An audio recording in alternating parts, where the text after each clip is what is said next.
I don't know. It's just gonna be an interesting experience to freaking be out there on the water and actually like.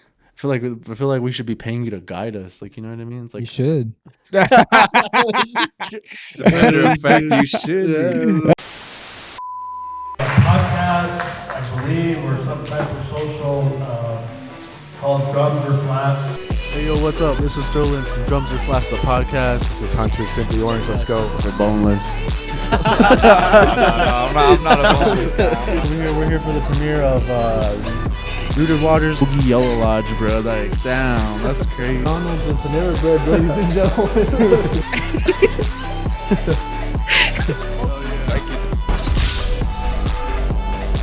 They ask you how you are.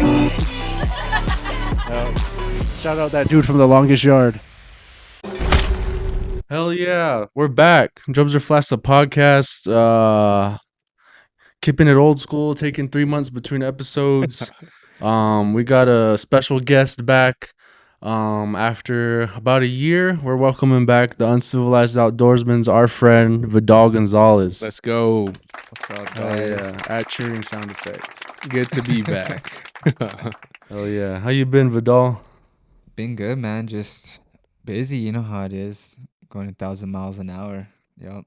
Hell You yeah. guys? Pretty good. Not gonna lie. Yeah, I'm just living it up. Just survived a little civil war, but we're kicking it. Let's see, November 2025. Hell yeah! Shout out Juvie. Live taste test. Dude, that's pretty good. Hell I'm yeah! not gonna lie, that's pretty good. Right Yeah, on. yeah, they send us a little variety pack. Got that one. It's like a strawberry kiwi. Drink Prime. Drink Prime. Hell yeah! Juvie as well. I'm a Red Bull man myself, but this is pretty good. Hey. Hell yeah! I don't know if they sell those locally. I haven't been able to see those in any stores. I see Primes in like Target. Yeah, I see Prime and Target too. I think those are in like 7-Elevens maybe. I don't know what Just else they'd be. Open up a drive-through right here, dude. Shit. Through the window. We've thought about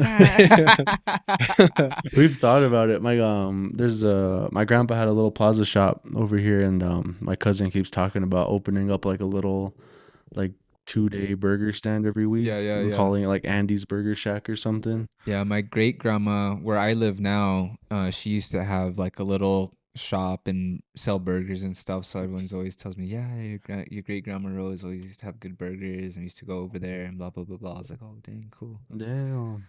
Yeah, I guess that shop there's that house or building over there. I guess my mom tells me that I used to walk over there as a kid all the time and just like ask for like a bag of M&Ms or something. Rob them. Yeah. Yeah. That's cool. Hell yeah. We're back with the Uncivilized Outdoorsman. A lot of stuff's happened since the last time we talked to you. A lot of big projects, a lot of camps, a lot of very good stuff for the community. I guess the first thing I want to get into is Trout Rock. We were able to go. Was this the same time last December or last January too? Probably, right? I would imagine Yeah. around end of January-ish. I know it was time. cold. Yeah, it was cold for sure, dude. Hell yeah, Trout Rock. I know the event. Some portion of ticket sales went to help Trout Unlimited and the Uncivilized Outdoorsmen do stuff. Yeah, the majority actually of the ticket sales went towards the camp, and what we did with that money that we raised the last time is we used that money to help build our youth mentors and guide program. So we have 3 youth now. One is from here in Sanai, one's from Santa Clara, and then one is from the La Masia area. So we use that money to pay their youth stipends for all of their work from the summer. Oh wow. So they're like youth mentors and interns basically. Okay. Okay, cool. Good turnout. Yeah, hell yeah. Yeah, Trout Rock. That was a fun experience. Got Did my it dancing rock? shoes on. Yeah, obviously it rocked. But yeah, I've never been to the venue before, but I think it was a very nice turnout. Yeah, Yeah. I vibe with it.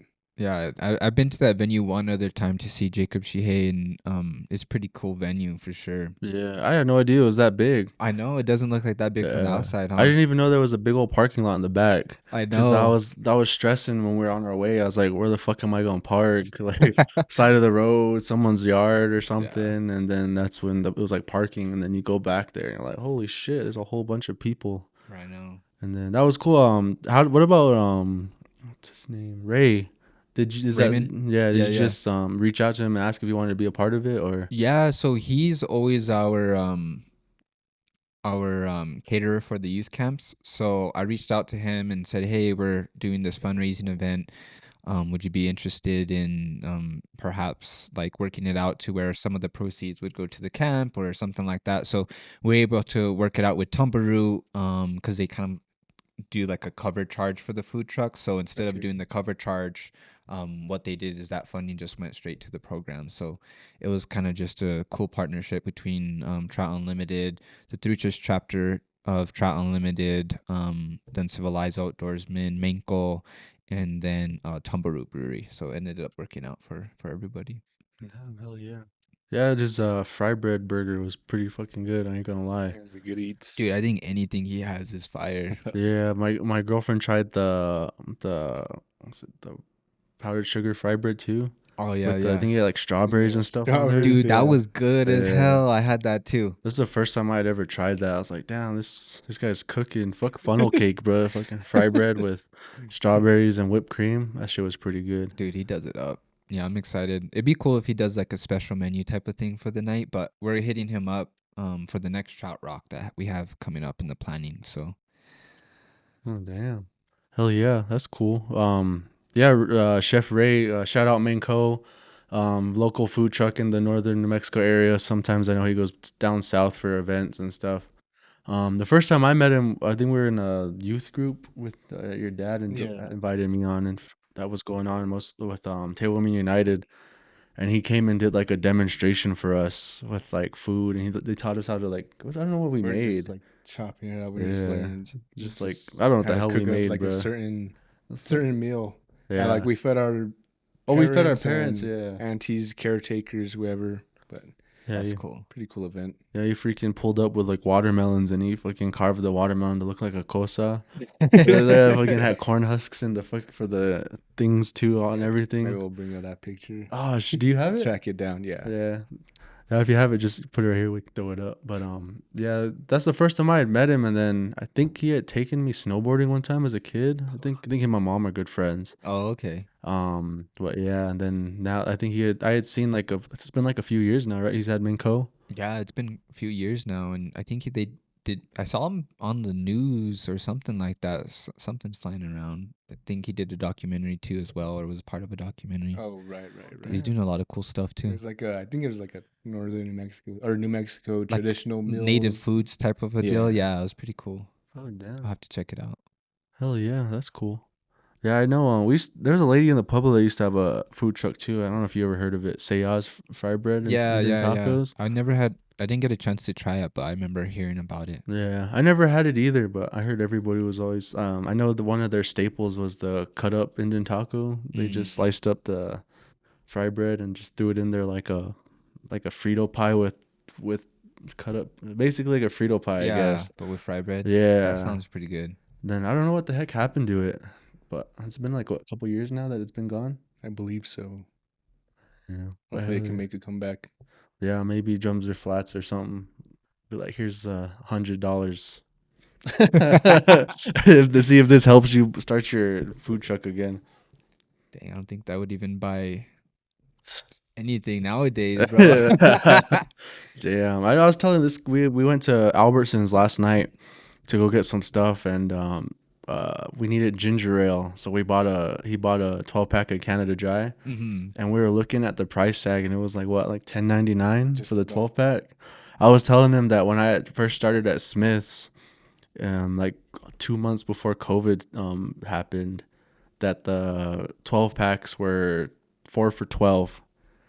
So they were $3 each if you bought 4 of them. And I was telling him, I was like, that's crazy now. Like freaking whole ass. Those cans are basically now $1 each, which is kind of crazy. Thinking about like 3-4 years ago, they were only maybe like 30 cents each or something. It's crazy, dude. And yeah, inflation and government stuff is kind of wild these days. For real. But yeah, Trout Rock. So you mentioned it right there. You're having another one. Yeah, we're having another one. Let me get my phone out because I got the flyer here. My phone's over there. We're still in the preliminary planning part of it, but we got the date and everything pinned down. So this will be. Is for the sure. day of 4? Is it the 24th? Yeah, Or is I it don't the want to 29th? lie. Let me find it here. What did I send it to you on your messages? Right here, January 24th at Damn. Tumbaroo. You got me. JJ and the Hooligans again. Hey. And yeah, come out to Trout Rock. Check it out.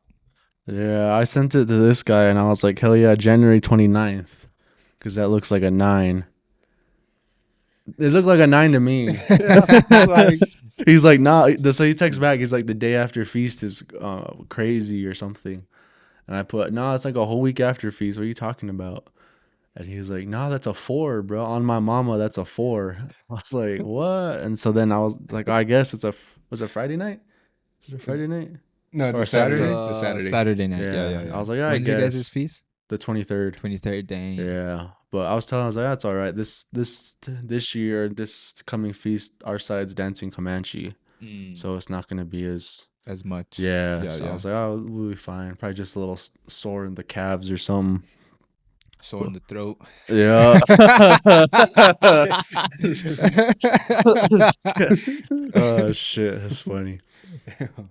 All right. Yeah, this is something to look forward to. Damn. So who designed your guys' poster? I don't even know. I think Saba did. Saba put it all together. I know that for a fact. So Damn. Is Saba an artist? I don't know. It appears to be. It might. Who knows with what you can do with AI these days too, man? You can just throw anything in there. Oh and it yeah, designs that could whatever be you a whole want. ass conversation later on too. For Holy real, shit. man. That's crazy. But yeah, because I saw this and I was like, damn, this poster looks sick. yeah. So once we're very in the preliminary stages, but once we get it out, you can just go onto my website, The Uncivilized Outdoorsman, and then go to like news, and then we'll have like the purchasing link and all of that up there. So we're, like I said, just in very preliminary planning stages of it right now. So once all of the purchasing details, you can pop on the website and we'll start sharing it out. God damn. Yeah, I got the text from you now. I was like, oh shit, what's going on now? And then I saw Trout Rock and I freaking sent it to this guy right away. I was like, hell yeah, bro, we got another Trout Rock. I know the two guys I was telling you about on the pre-production call that went to the opening at Leaf and Tackle. Yeah. They went with us too. They met us there for the first Trout Rock this past winter. And they were excited. One of our buddies actually won one of the raffle items. I think he won flies. At the opening? Yeah, Dang. at Trout Rock. Oh, okay. He won. It's like I think flies in a hat too or Yeah, I something. think flies on a hat. Yeah, there's like I think he was like two people after I won. Okay. I was excited, as you can tell. I don't win raffles, so I was elated.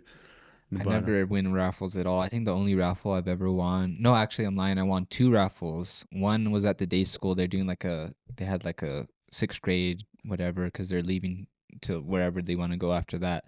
I won like a little box here. I'll show you guys in a bit. And then I won a big old trout poster or painting. Oh, the one that was in your apartment? Yep. So. Damn, have you ever seen that one? I don't think so. No. It's pretty dope. That is from the day school? Yeah, and then I won this little box. And actually one of the kids from the program, he was the one that painted it and made the little box. Oh, nice. Oh, damn, a nice belt. Check it out. And I got all my streamers and stuff in there. Oh, yeah, I can see them coming out. That's dope. I was pumped when I won this one. I was like, oh, hell yeah. I know you posted it. Let's see. It just flips open like that. That is. Yeah, it flips open like this, but this little pin on this side, it's kind of slipping out, so I need to put a nail or something in there. That's pretty cool. But yeah, it's a perfect little thing in there. Hell yeah. Yeah, I'm used to seeing those ones where it slides in and out like that top Oh part. yeah. That's what I thought it was. But hell yeah. Maybe he's a. You said it was the day school raffle? Yeah, they had like every year they do like a 6th grade field trip, like going away type of a deal. So Right. they were walking around, and these little kids, they kept like wanting to ask me something, but I was like doing something in my truck, probably getting like gear ready for one of the fly fishing camps, and then they kept like going up to me and they'd run back and be like, "What the heck is going on?" I was like, "Hey, what are you Oh, guys is that doing?" it? But Oh, yeah, this is the other one. I oh, won that, damn. dude. Nice. You got this set up in your place? Yeah, I got it set up by the dining room table. Yeah, it Nice. looks sick. When I went to go get the stuff for the film premiere, Okay. then that thing was all hanging. I was like, oh shit. Yeah, it's pretty big, dude. It's dope too. It's sick as hell. Hell yeah. That's a local artist? Yeah, Looks like he's wearing a Blake Slaughterburger shirt. I think he designed that one too. Oh, shit. Nice. Let's see, what's his handle right there? Uh, Mike Riddle, I believe. yeah, Mike's Life on the Fly. Oh, Mike Riddle Art. Yeah. Hell I yeah. think he's got like his fishing page, and then he's got his art page. Oh, damn. But I think he's also studying to be a tattoo artist, which is what I put in the raffle for that to help fundraise for his tattoo thing. Because I always like helping out people when I can, or cool Right. things that people are doing. So Nice. Do you ever feel Can respect pressure to that. help? Like especially, I guess my question would be like, with how successful you are with your entrepreneurs and your endeavors and stuff. Do you ever feel pressure to help like within your community? Like you see something, you're like, I feel like I should help with that. I don't know if it's like pressured, but I want to. Okay. So like, yeah, I always try to help out with whatever I can, or whatever is going on, or um yeah, just any way that I can. I mean, even for the government shutdown, I was like, oh man, I wish it'd be cool to like help do like a food drive or something like that. But it's like I don't even have any time to be like the coordinator for that. Yeah. But I know that they had one today, like a food drive thing at Northern till 12. So I was like, oh cool, at least someone's doing it. Right. Yeah. I went to the store the other day in White Rock and they had like a whole like bin and it was just full of like cans and stuff. So I guess like people would just buy and just leave it in there on their way out. And then with Snap and then the whole government shutdown, man, everybody's gonna be starving. So Yeah. I think that judge just told them they had to fund SNAP and then the Supreme Court literally yeah, yesterday was overruled like, it. nah. Yeah. I was like, damn, that's crazy. Damn, this guy's got some nice art though. Oh look, there's your painting. Oh yeah, that's That was up on my wall right there. Cosmic rainbow. Right on. Rainbow in the dark. Oh, shit. Well, the remote's over there, so I can't turn it down. Oh shit, Hunter, you want to grab the remote? Just in case we pull up some videos or something too. Well, that's a good song to throw with it, I For guess. real. Oh yeah. He's bad though, dude. He has some sick art. I was gonna commission him to do another piece for me, but I was like, man, I don't even have. Just make a full freaking thing like that or what for your logo? No, I wanted him to paint a pike, but like that. Oh. See how like that's a rainbow trout, but I wanted him to paint a pike. Oh, like that'd the be one you're badass. holding. Yeah. Hell yeah. I remember that. Big ass freaking fish. I know, dude. I caught a bigger one than that too. Really? Yeah. So damn. So since we've talked to you last, you've surpassed your record. Yeah, for sure. Damn. Hell yeah. That's cool. Yeah, this guy has some nice ass art. Also, he did multiple paintings. Yeah, he had all kinds of stuff for like that giveaway thing. It was cool, dude. Holy shit. Have you ever seen the trout dunks? Nike did like trout dunks. I don't think I've ever heard about it. No. No, they dropped them. Was it 2 years ago? Last year? Were you I there? think like 2 years. Yeah, it was the one we Oh, went with Mike Trout. No, it was No, like no, looked no. like a fish. It was when we went to Arizona. You remember? Right. I was all looking for him and I couldn't find him. But isn't it with a collaboration with Mike Trout, like the baseball player, or no? I don't Because I think he had s- another collab with like a shoe. It might have been like New Balance or something though. Right. I think it Maybe. might have been a whole nother thing. Another Yeah. thing. This is just they just made the thing look like a fish. Yeah, it's like a rainbow trout. I think that's a brook. Yeah. And we're gonna Yeah. get them for Wes. Yeah, I was looking for them out in Arizona when we went like 2-3 years ago. Yeah. And we saw them, huh? Right. We You saw were holding them. them. I was holding them. I was like, oh, this is a size 12. I was like, should I just keep them for myself? And then we left. We went and did some shit for like a day. Then we went back the day before we were supposed to come back, and they were gone. Dude. And I was asking, he's like, oh, yeah, those sold out with the day we put them out. And I was like, Dang. when was that? And then he told me it had been the day I saw him. So And it was where? at Denver? no, this is Arizona. We went to like a little outlet mall. The Mills, probably. One of those? Tempe, Oh, okay. the one outside. They got some Arizona Mills, like a couple of them, I think, somewhere. Yeah, that one was yeah. pretty cool. Is that the one with like all the? It's like a whole ass thing in there, huh? It's like a food court. I remember I saw like some. That's the one with the Legoland. Am I tripping? I know they have a Legoland in a mall. They out got all there. kinds of cool malls in Right. in that whole general area, dude. It's a cool place to check out if you want to go Yeah, Phoenix is- shopping. Yeah, my sister went to school at Scottsdale Community. Oh, okay. That's where she played basketball first, Yeah. and so we were out there a lot. So like her, like when we went out there, she was all cruising. Like she knew like when you're going to Santa Fe, and you don't want to go home on Cerritos, what do you go home? What do you go back on? Like Siler and Agua Fria. Yeah. Yeah, it's like she So so she she knew all the knew back like roads. yeah. I was Yeah. like what? It's like the GPS was like 40. And what the crazy part is like Phoenix is like 4 Albuquerques, like in one. like Rio Rancho, Albuquerque, and like everything. Yeah, Yeah. Because so they got Gilbert, all those Mesa, Phoenix, all those smaller or other municipalities. It's crazy. Yeah, that was the first place I seen self-driving cars over there. Dude, those I was things like, are what the freaky fuck, too, bro. I seen that too. We went to Yeah. the Kendrick concert Okay. in there, and we saw them too. I was like, dang. And then they had the little bots that like deliver the food like around the campuses and stuff. Right. It's funny. Yeah, that was crazy. The shit's hot though. That heat's no joke. Dude, that heat is no I joke, don't know how bro. she did it. Cause she like stayed out there even like when, cause they got her an apartment, so like it's not like she could just leave when school was Mhm. done. So well, she could have, but yeah, I was like, damn. Like we went out there in the peak summer, like end of June, beginning of July. Freaking, it was like we went to the baseball game, and we walked out. That shit was crazy. Dude, like we were trying to let the air conditioning kick on in the car, and it was hotter inside the car. Freaking waiting for the air conditioning to kick Right. on than Yeah. just standing outside. Yeah, my aunt lives there, so we used to go visit her, and we still visit her quite often, but I will not visit there in the middle of the summer, dude. I will not. That shit is crazy. Yeah, I don't know where the hell we were thinking. Like even walking around the malls during the day, we were like, "Fuck." Then it only got like 20 degrees cooler at night. It was still like 80, 70, 80 I know, walking and it around. has that whole heat island effect because there's just so much. It's in the middle of the desert, right? And then there's so much concrete and just the built environment that it has its own heat island effect. Yeah. It's crazy. So it's hard.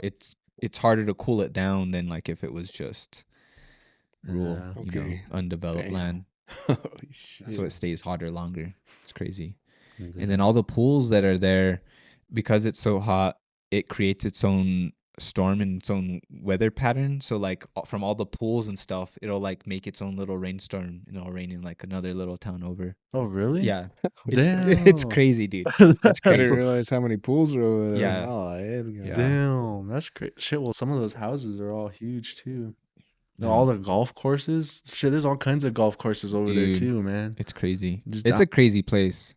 So many old people like retire there, and I don't get it though. It's like I don't know how you erect a whole major city in the middle of a desert like that. well, I mean, the reason why it's called Phoenix is because it was resurrected from like the prior Native American culture, which dug all of the canals. So all they had to do is basically redo all of the irrigation canals because all the infrastructure was there. They just had to like do some maintenance to it, and then it was up and running again. So Oh damn! So you're telling me how- that those people just piggybacked off the natives and just yep. damn. Yep. How does that make you feel? It's a first for me. I didn't know that. Yeah. I didn't either. I know those. I think it's Salt River Gilas. I think that's Mhm. the tribe that's out there, right on the. I think it's the north side of Phoenix. Yeah, I think there's They've- some tribes around. Yeah, I know there's a few, but I know they have that one casino out there, Talking Stick. Yeah. Then they have, I know they had I think their major basketball arena was the Talking Stick Arena too. Hmm. Damn, I'm pretty sure those tribes are probably making bank too. Because I know you Oh, dude, guys, for I sure. know like half of I didn't even realize half of Espanola was on Santa Clara land too. Yeah, we're buying more and more. They have like a fund that they use from like the proceeds, from my understanding, from some of the proceeds from the casino they put into like to a fund to get all of the land back. So they've been buying up land as it becomes available. So they've been doing pretty good. Yeah, I seen your guys' casinos kind of like, I guess I wouldn't say growing, but like a lot of the buildings and stuff that were taking up space around it are still slowly starting to disappear too. Yeah, I don't know what their plan is with that. I know one of the structures had like it wasn't up to code, so it's kind of like dangerous, so they had to tear it down. So Yeah, I think it was that wood one, right? That one that was like they had made like of wood. like a like old, like they had some Mexican shops in there, and then they had like a, was it like State Farm or like an Yeah, insurance company? Yeah. shit, it's crazy. It's like seeing old pictures like of like the driving through that.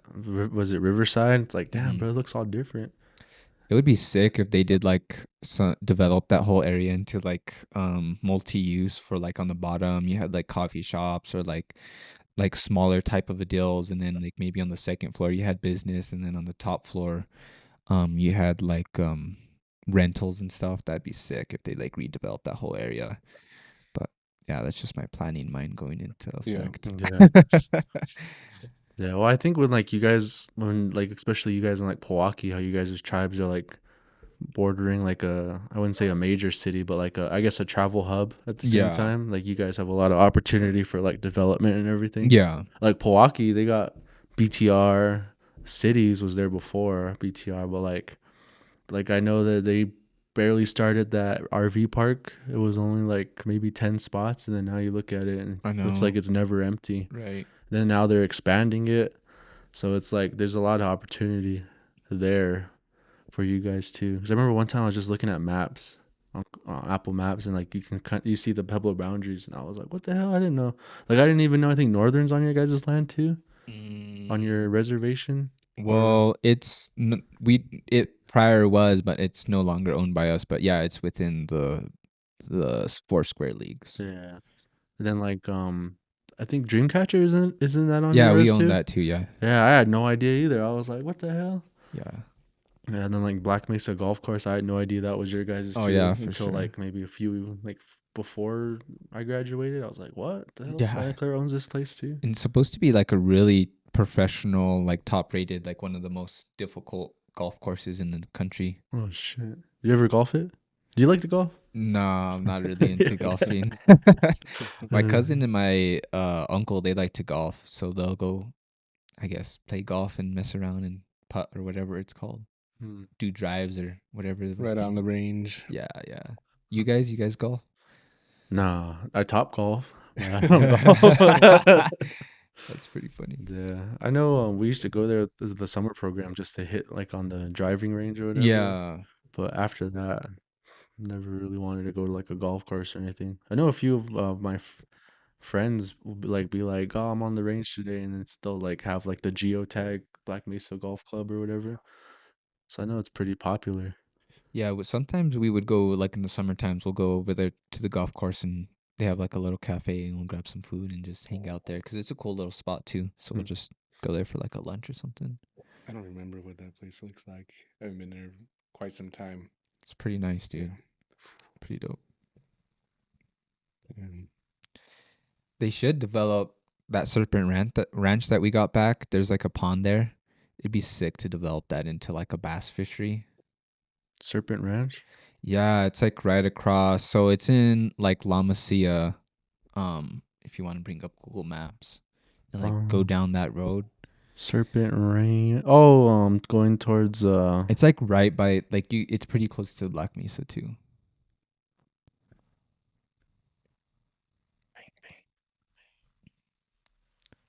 Yeah, so like if you go towards like, yeah, go down that road. Keep going down La Masia. See that lake that's right there? Oh, this one. Yes, sir. It was on a private ranch, but we purchased the ranch back. And it also used to be kind of like where the Rio Grande, like if you zoom out, you can see that used to be kind of where the Rio Grande used to flow as well. See how it like came out this way and then bumps back in. Yeah. But it's high enough and it's in the water table, so that's why it has water. But it'd be sick to make that lake into a bass fishery. Never caught a bass before. They're fun. Yeah. It'd be nice. I know my mom was telling me the other day that Muscalero had to like abandon their fish hatchery too cuz of the flooding and everything that's going on. That makes sense. I guess they got it back up and running and then it flooded again. So That I guess they just abandoned the cuz like there's nothing they can really do besides maybe like fortify it more, but and you There's never nothing- know. Yeah, dude. Flooding and the fires, there's not much you can do, man. Yeah, especially that's like crazy though. Like it's like been like what, like a year and a half, maybe almost 2 years since the Ruidoso fires, and then like even like over the monsoon season, you saw like the news. It's like Ruidoso's flooding again, and it's like, damn. I don't know. Well, that's cool. At least you guys were able to get some of your guys' stuff back. Yeah, piecemealing it, piece puzzle by puzzle. I know I don't know whose houses, but there's a like you can see how like we have little roads. Yeah, On there our used to side. be able to go down that road. Yeah, I know when I'm driving along it, like on these roads here, you can see like the houses and stuff that are back here. I think this goes right along the fucking fence. On your res. Yeah, or is it this one? No, that's a dirt road for them. But yeah, it's like, oh shit, Santa Clara's just right there. Yeah. Yeah, but like, but that's a good point. Seeing like pictures and stuff, like I don't know if you do much work in like archives or anything. I used to be an assistant archivist, so I used to do all kinds of reels and those microfilm and microfiche and all that stuff. Yeah. But yeah, like seeing pictures of like the old, like how the river used to look and shit is crazy. Right. Like how it used to bend and everything. Yep. Yeah, that's cool though. So it's like a ranch, like it's Has like a couple houses on it, and then the pond, the lake, and then I think it used to go down to the Rio Grande. I don't know where the historic boundaries of that property is or was. But yeah, it's crazy to check it all out. What do you think of that, Hunter? I've never been.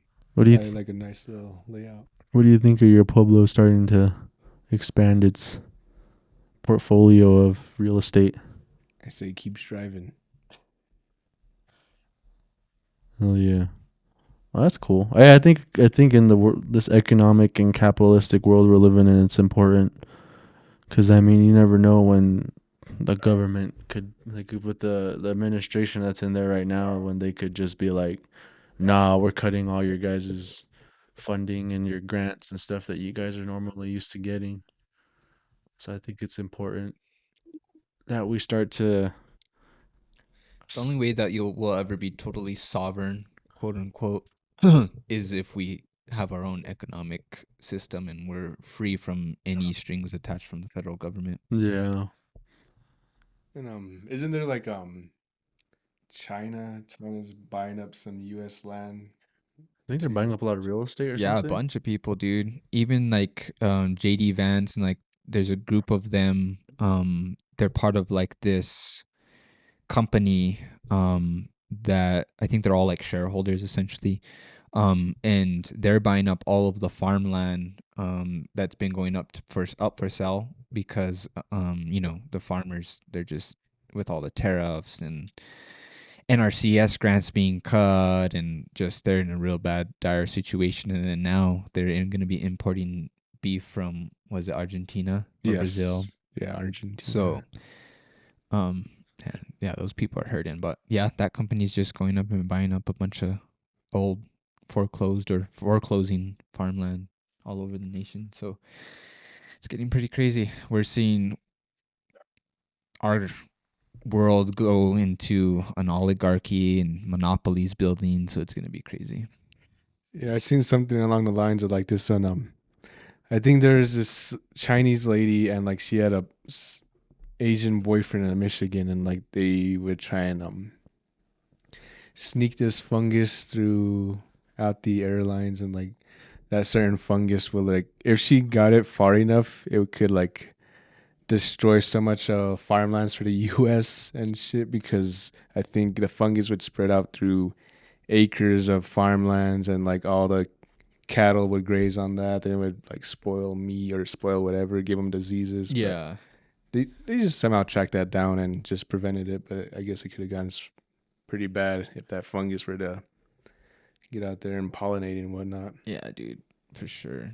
Yeah, customs. I mean, customs does a lot of good work in terms of they have like a branch within customs and ag. And you guys ever watch those shows? My chicks likes watching those ones where like it's when people go into the airports and you have to go through customs, and they have like find drugs or different like agriculture type stuff. Like you can only bring certain products in, you can't bring seeds in, and like things like Right. that, because basically they want to stop any diseases from coming in, because we have such a big agriculture sector here in the United States, so they want to make sure that it's safe. But it's pretty crazy watching them catch like people that are trying to bring in illegal seeds or like things that they Shit. could be Yeah. potentially threatening or have infested with disease and bugs. It's crazy. Holy shit! I think the only thing I've seen like that is my dad watches like the like border patrol shows. Oh yeah. Like where you see like people hiding in like the back of like hay vans, and like how they're hiding drugs and tires and stuff Yeah, like that. yeah. It's like the same. I think it's like that same kind of show, but like they have different parts, like at different parts of the show. It's pretty cool. Damn, that's crazy. But I never would have guessed your girl was watching stuff like that. Yeah, Hell yeah. she's Nice. like into true crime podcasts and stuff like that. So Yeah. You enjoy stuff like that? Like, what do you listen? Do you listen to anything in like your free time? Like, what do you like? I've been actually listening to some podcasts on the Crusades. Shit. And then after the Crusades, I've been listening to another one on the rise of the Ottoman Empire, essentially, and how that happened, and how they basically took down and took over Constantinople. So yeah, that's what I listen to. Either while I'm working or in my free time or whatever. Nice. This podcast is sponsored by The Uncivilized Outdoorsman. The Uncivilized Outdoorsman is a 100% Native American owned LLC based out of Santa Clara Pueblo, New Mexico. Their mission is to educate Indigenous and Hispanic youth about their culture, language, and conservation through outdoor education, while also addressing the economic, social, environmental health issues that their communities face today. Please be sure to follow The Uncivilized Outdoorsman on all social media networks, and please visit www.theuncivilizedoutdoorsman.com to learn more about their mission and how you can support them today. Oh shit! The Some rise of boys- the Ottoman Empire. It's like that Turkey, right? Like around there. Exactly. Yeah. Yeah. So like the Ottoman Empire, they basically crashed after World War One. But they were like, it's an empire that goes all the way back to like when they were basically like the last straw that broke the camel's back for like the Roman Empire. So like you could imagine from like the Crusades, and from the end of the Crusades essentially to like World War One, that's how long their empire lasted, and they just ruled vast amount of land, like Turkey, like all the way to like Egypt. Like just their empire was just massive. Yeah, I recently found out too, like for like the World War One leaders, like what was it, They're all Germany? They're all cousins. related. I'm Dude, just like, yep. what the fuck? Yep. Like the Russian Kaiser too. I'm just like, what the fuck? Really? Yep. Yeah, they're The all related. The English, the Russian, I think the Austrian. Like, what was it, cousins? Right? I think they were all first cousins. That's crazy. They all had the same grandpa. And then they would address each other like Nikki or like whatever their familial names was That's wild. for each other. And then yeah, I mean at that time, just like we're seeing now, the rise of just nationalism. Whenever you see the rise of nationalism, usually that means two huge world conflicts, which is what led up to World War One, and then obviously World War One led to World War Two. But I mean, they're just figureheads when the nation and everything and internal politics. I don't know. That's crazy. I know I heard one time like Genghis Khan, Like he had so many kids, whatever, that like everybody in the world has at least like 1% of his DNA or something like that. Yeah, in Mongolia specifically too, they have a bunch of people like in their DNA in his that has his DNA. But man, the Mongols, dude, I watched another thing on them. They're crazy dudes, bro. I heard they were like they just came in and gave no fucks. Dude, they would just crash, just destroy an empire in a day and just keep going and take another one down. It's crazy. Those guys are I wild. remember when I heard that, I was like, "What the fuck?" Yeah, they kept going and expanding. In another podcast I was watching on them, they went and expanded all the way to Egypt, and then Egypt was the only place to like finally take them down. And it was because at that point in time they had to develop first the very early developments of like cannons. So they were just like boom, just shooting and blasting away cannons, dude. Just bowling balls, and these guys were like, "What the hell is this?" And they What the fuck is this They're big like, ass? nah, we're gonna take down Russia. So they went all the way to Russia and took down Russia and just like we don't gotta go south anymore. That's crazy. Just getting hit by giant metal balls. They're like, "Nah, we're good. Let's go." What's that flying towards me? Shit, Oh shit! Famous last words. What's that flying towards me? crazy, dude. Oh fuck. History is wild. Yeah, that's crazy. I remember when I first started like listening to like Joe Rogan. It wasn't just like it wasn't like the I don't know, like the comedians or like UFC fighters he has on. Like I was more interested in like the archaeologists. Same, or like some of the different scientists he would come on, and Yeah. remember watching the mycelium one. That was pretty sick. Yeah, like I remember I was just like looking up, like I was just like my keywords in YouTube were just like Joe Rogan Atlantis or like Joe Rogan I'm gonna butcher this Göbekli Tepe or something. Göbekli Tepe. Yeah, it's one of the first kind of like signs of humans having like a actual built environment and structures. Yeah. Yeah, that place is sick. I want to go there one day too. Yeah, I seen that. And I heard the two that like they're restricting access to it now. To like or I don't know if I'm sure it's still a big tourism spot, but like they're restricting access to like archaeologists and they're limiting like archaeologists to their like in-house, I guess. Like they're To like, their own country. yeah. Yeah, I mean that's good. I think with Egypt, man, you can just anywhere in the world, honestly, archaeologists and the colonizers would just go in and just steal all of their cultural heritage. For example, when we went to Mexico City and we went to the Museum of Anthropology there, and you go into the ones that have the Aztec, and it's a exact replica of like the headdress of Montezuma, and they don't even have the original one because I think the Dutch or somebody weird like that, they have it, the original, and they don't want to give it back. I heard like is it not Egypt, England that they have like a bunch of shit from Egypt too or something? Dude, any country, they have just a bunch of them. Yeah. And even some of the stuff, there's a story that I remember reading in college that I think it was Great Britain or France, one of them, they stole what is it? An Obelisk? I can't Yeah. even say it. Yeah. From Egypt, and they just basically had ropes and they tied it to it, and they just had sailboats that took it. They're just dragging it in the ocean until they got it to where they were going, and they just put it up there. So there's like random obelisks from Egypt in like Britain and France. And That's crazy. Yeah, I just seen a post on Instagram from Complex too that said that Egypt finally finished their like $20 billion museum. Yeah. Dude, that thing looks sick. It looks crazy. Have you seen that? No. I don't know. Dude, that's another one I want to go to. It's Egypt. Yeah. Let's see. Egypt.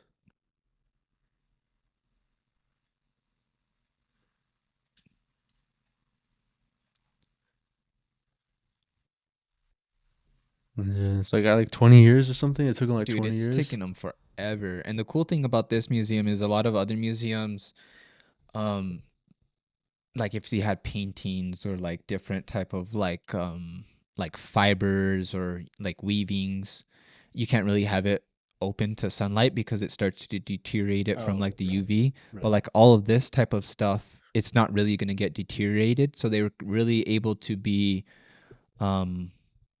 have a very unique style of architecture and the way that the light comes in. It's really interesting. Damn. Yeah. Sorry, I like to nerd out on this because I went to planning school, so Wow. I'm Damn. all a nerd about this Then type of stuff. was it was it England or people from there that would eat mummies too? What? I don't know, Where dude. where the hell did you hear that? I think It's- I think you're it's on just- to. They would like grind it up and said it was like a aging Some- potion or some something like that. I could have sworn Pretty sure I it's off read of- something like off that of too. The podcast. What? England. Oh shit. What the fuck? Mummy recipes, bro. Dang. Englishmen eating mummies? Them The gory gory history of Europeans eating mummies for health, medical cannibalism. Shit. including men consumed ground up mummies believing they had medicinal properties. That's crazy. Yeah, and I think it was even for like they thought it was gonna like for aging or something like that. But yeah, I remember seeing that a long time ago somewhere. Cure a wide range of illnesses, including headaches, epilepsy, and the plague. Nah, That's wild, bruh. Holy shit. that's crazy. Yeah, I know. When I went to Philadelphia for a little Tipo retreat to go see some shit in I don't remember the museum name, but it was at UPenn, and they have like a little museum in one of like their old houses or buildings or something, Mm-hmm. and there's like a whole ass like, I don't even know what you call it. I wouldn't say it's a sphinx, but it's like a I don't know. It kind of looks something like. From Egypt? Yeah, that they took, kind of like something like this one in the back, this like stone one. What the fuck? One of the emperors or Yeah, it was like a lion though. So I guess Mhm. like kind of like a sphinx, but it looks almost exactly like this, but it was probably like from you to like the end of that couch, and probably like four tiles wide. And they said that thing was like 30 tons. I believe. And they're like, yeah, we brought this all, or they brought it all the way back, and now it's just here. Like they said they had like 30 or like industrial like steel beams supporting like the weight of it. That's wild. And I was like, what? Because when we're going into like the archives, they're like, yeah, we're right underneath this big ass 30-ton It's gonna fall on thing. us. And I was like, what the fuck? And I like, everyone was like walking all slow, and I was like, hell no, I'm fucking getting out of underneath this. But yeah, it was crazy. Like, and then like now actually like doing like repatriation work, it's just wild. Like how they thought back then. They were like, nah, like all this stuff's ours. Just We looting. gotta display it. Like, it's just looting, crazy, bro. Honestly, Yeah. But yeah, I don't know. It's like history has always been one of my favorite subjects in school. So it's always crazy to hear like new like that. Like, holy shit, bro! Like fucking people eating mummies. Yeah, Crazy. that's something. Wonder how many mummies they had to go through. I wonder if it worked like the first time. Like Nah. someone had a headache and they did it and they're like, oh, I feel better, even though that's just like what is it called? The placebo. like your shit just got better on its own. But they're like, oh, the mummy helped me. I gotta tell my friend. Remember, like when in the Wild West they would like sell a bunch of these potions and guys would just go around and most of it was like it would kill you if you drink it, like over time or whatever that they were prescribing you. Crazy, bro. Just like with what cigarettes, they're saying cigarettes are good for you. Keep smoking them. Oh yeah, they're like cigarettes are healthy, blah blah blah. And then that's when people started dropping dead of lung cancer. The FDA was like, now you gotta put warnings on your shit now. That's crazy. You ever get into like cigarettes or anything like that? Yeah.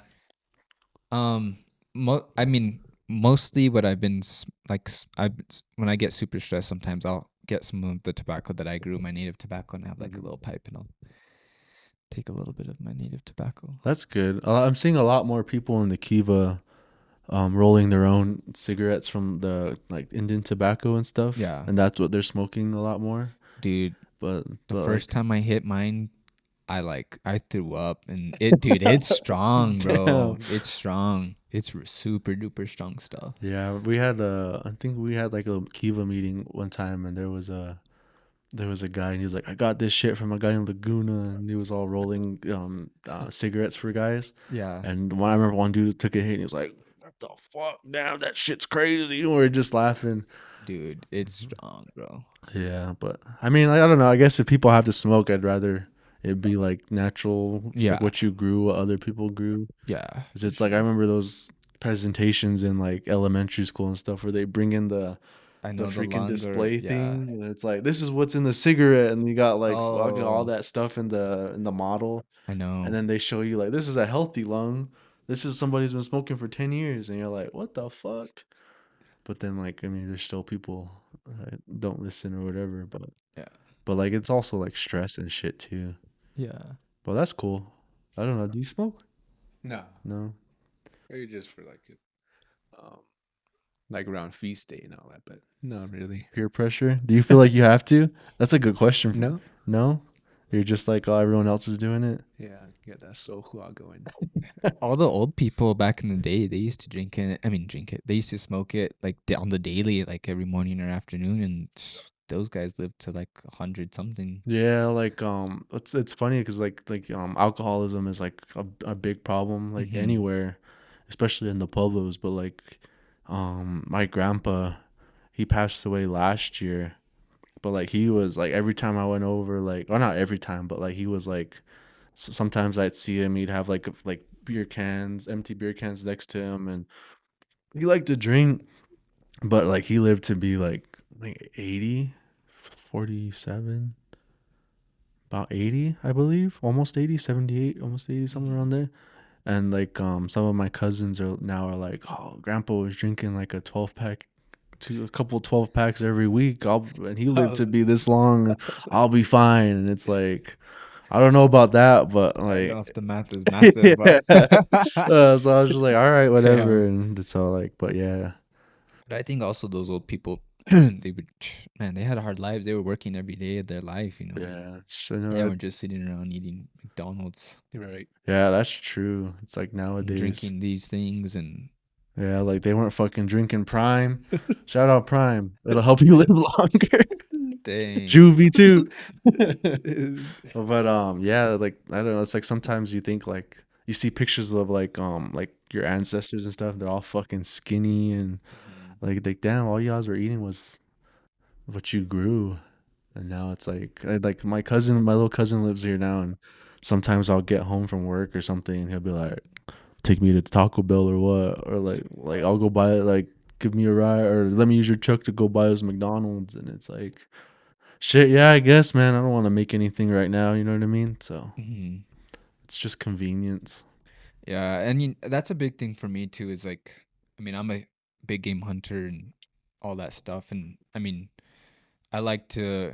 I've been in a real drive, like probably honestly since I started the business. Like I've always been into like ethnobotany, but like I've just really been diving deep into it now. And like recently, I ordered a bunch of books on mushrooms because I want to get deep into like understanding mushrooms and what you can pick and when you can eat them and all that. So that's kind of like my next goal is mushrooms. Does your dad still have his garden? In at his house, but not the ones he's been using. Not the field? Yeah. So in the I guess this is like a good transition point too. I don't know how much time. My eyes aren't that good. But I guess this can be the last point before we switch over to the Patreon part of the podcast. But Rooted Waters. In the film, some of your B-roll. But yeah, so getting into Rooted Waters, I guess we can give a little background. It's a film that you I guess I know you brought. Is that one you brought? Yeah, The poster?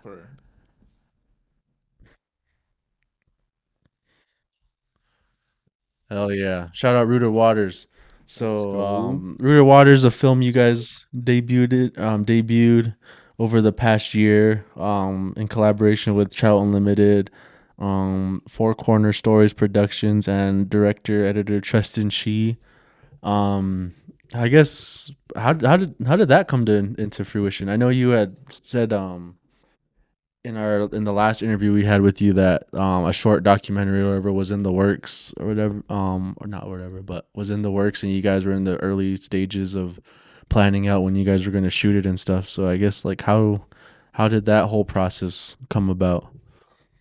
So, whenever you have like a good, program and I just really wanted to storytell and tell our potential audience or just the community and get the word out about what we're doing and what was going on, and how we wanted to use it to kind of like grow the program and just, it's always good like when you're having a partnership for like Trout Rock or whatever. We're reaching out to other sponsors, and it's nice to kind of just throw in the video, and all you're getting is like you watch that clip or that video and you're like, oh, okay, cool, this is what it's about, instead of like writing out a paragraph or attaching documents that no one is going to read or wants to read, right? So with that being said, we kind of wanted already, once we kind of got the program off the ground for a couple of years, like, okay, we're going to need something to like do a storytelling of it. So I started looking for grants, and I got a small business grant from the Rural Development Corporation, I believe it's called, and got a tribal entrepreneurship grant through them. So from that funding is kind of what helped to launch the help to for Treston to get paid and all of that. For filming is like a huge thing. I never realized how big and how long it takes to make a film. Even the film that we did, months and months and hours and reviewing film, clipping film, watching interviews. It was a lot. Me and Treston would get together like on Sunday, like almost every other Sunday, and just get together and just watch film and hours of film just all day long. It was crazy. So that's kind of how that came about. Damn, that's crazy. Was this something, or you said you loved to storytell and you wanted to storytell? Was this film something that originally popped up in your head, or were you approached by somebody like you should do a film? Or so, like I said, just being able to tell the story of like what your program is, what it's about, and just reach a bigger audience. I think that's just a huge thing of wanting to do it since off the bat right away. And just to captivate people, tell them what it's about. And so I think it's always been something we wanted to do. And we still have in the works of wanting to create a larger, longer film, kind of like a documentary of like why, more of like the historical context and kind of like more of the building factor, and like, okay, this is kind of what we're doing to get to combat colonialism and things like that. But yeah, I think all that time you guys spent together just perfectly blended this beautiful project. All you guys' angles, moments that you guys caught within the film amongst the families or mentors. I think it was just a good combo of great things. yeah, I appreciate that. Yeah, shout out to Treston. yeah, shout out Treston. Hey, Treston, Hell let's yeah. go. Yeah, we tried to, what's it called? We tried to, not we tried. What the hell am I trying to say? Oh, well, yeah, I guess I agree. The film was pretty good. I wasn't expecting, like, I don't know, like, I guess I wasn't expecting it to just be that good. I mean, that's not like a dig at you or Tristan or anything. Yeah, Tristan. But I remember, Damn. but I remember I walked. We got to IIA, and I was like, all right, little like this could be cool. And then we sat down, and that's when you guys talked, and then we actually started showing it. And then like you hear the client, like the music that builds it up, and then I was like, oh shit, and like damn, this is crazy. And like just like the slow B-roll shots of everything, it blew my expectations out of the water of what I thought it was going to be. And even though it was only like 11 minutes long, like it doesn't feel like it when you're watching it. And then when you're done, you're like, oh shit, that went by fast, but like didn't at the same time. Yeah, I know what you mean. It flies by. But yeah, like I get it. I mean, I've never made a film like that or anything, Yeah. but like sitting there and editing these like 2-hour long interviews and stuff, like you're sitting there like, and you can't just like, all right, the audio and the video are synced, we're good. Like you gotta sit there and you're like, ah shit, what the hell's that noise at this part of it? Like I gotta mute this mic or Yeah. do that, and then like you just, I don't know, but like what you guys made was pretty remarkable, and I'm glad we were able to show your film to some community members and some students that were Dude, that was sick. here Thanks in for the putting state. all that together, man. That was a good time. That was tight. Fun. Yeah, I think it was really cool. We were able to send some of those students home with posters. Yeah. Yeah, and then one of our buddies won a poster. Right. But yeah, that film, the film was really good. I just can't wait to see what you guys do with the second iteration you guys have planned or trying to plan out. Yeah. I mean, I'm glad I was able to get my own copy for the showing, because like when I went to Kansas City, I didn't have any movies downloaded on my iPad, so I was just like, all right, Rooted Waters, and I was just I was sitting there watching Rooted Waters on my iPad on the plane. So it's really nice. I know, isn't it on your YouTube channel now or Yeah, something? yeah, it's on the YouTube. The easiest way to find it would be to Google the Uncivilized Outdoorsman, and then on the tab, there's one that says Rooted Waters Film, and then you can click on that, and there's like a little bio about it with a cool little photo in the background, and then keep scrolling, and then you can click on that, and then it takes you to the film. Oh, nice. You heard it here. Yep. Go check it out. We'll put It's worth a we'll watch. put the link down in the bottom for you guys and everything. How was the Taos premiere? That one was cool too. We kind of joined in with Trout Unlimited's what is it? The Enchanted Circle chapter of Trout Unlimited. So they have like their annual fundraising type events, and that was kind of one of theirs. So they had like a film series. So we kind of just got included with theirs. Okay. So that was pretty cool. So we had some other cool films, like Nick Strite had a film. I think Norman Moctama had a film.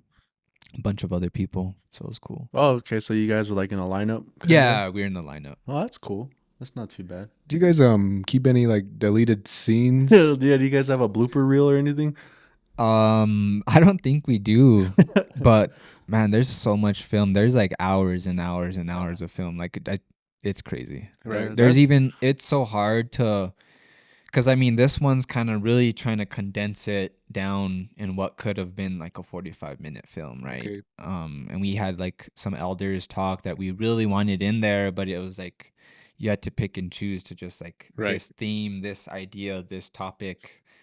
So that's kind of the reason why we want to make a longer one. Okay. Damn, that's great. So did you have to, I guess, like, did the parameters of the project kind of like make you guys make it short?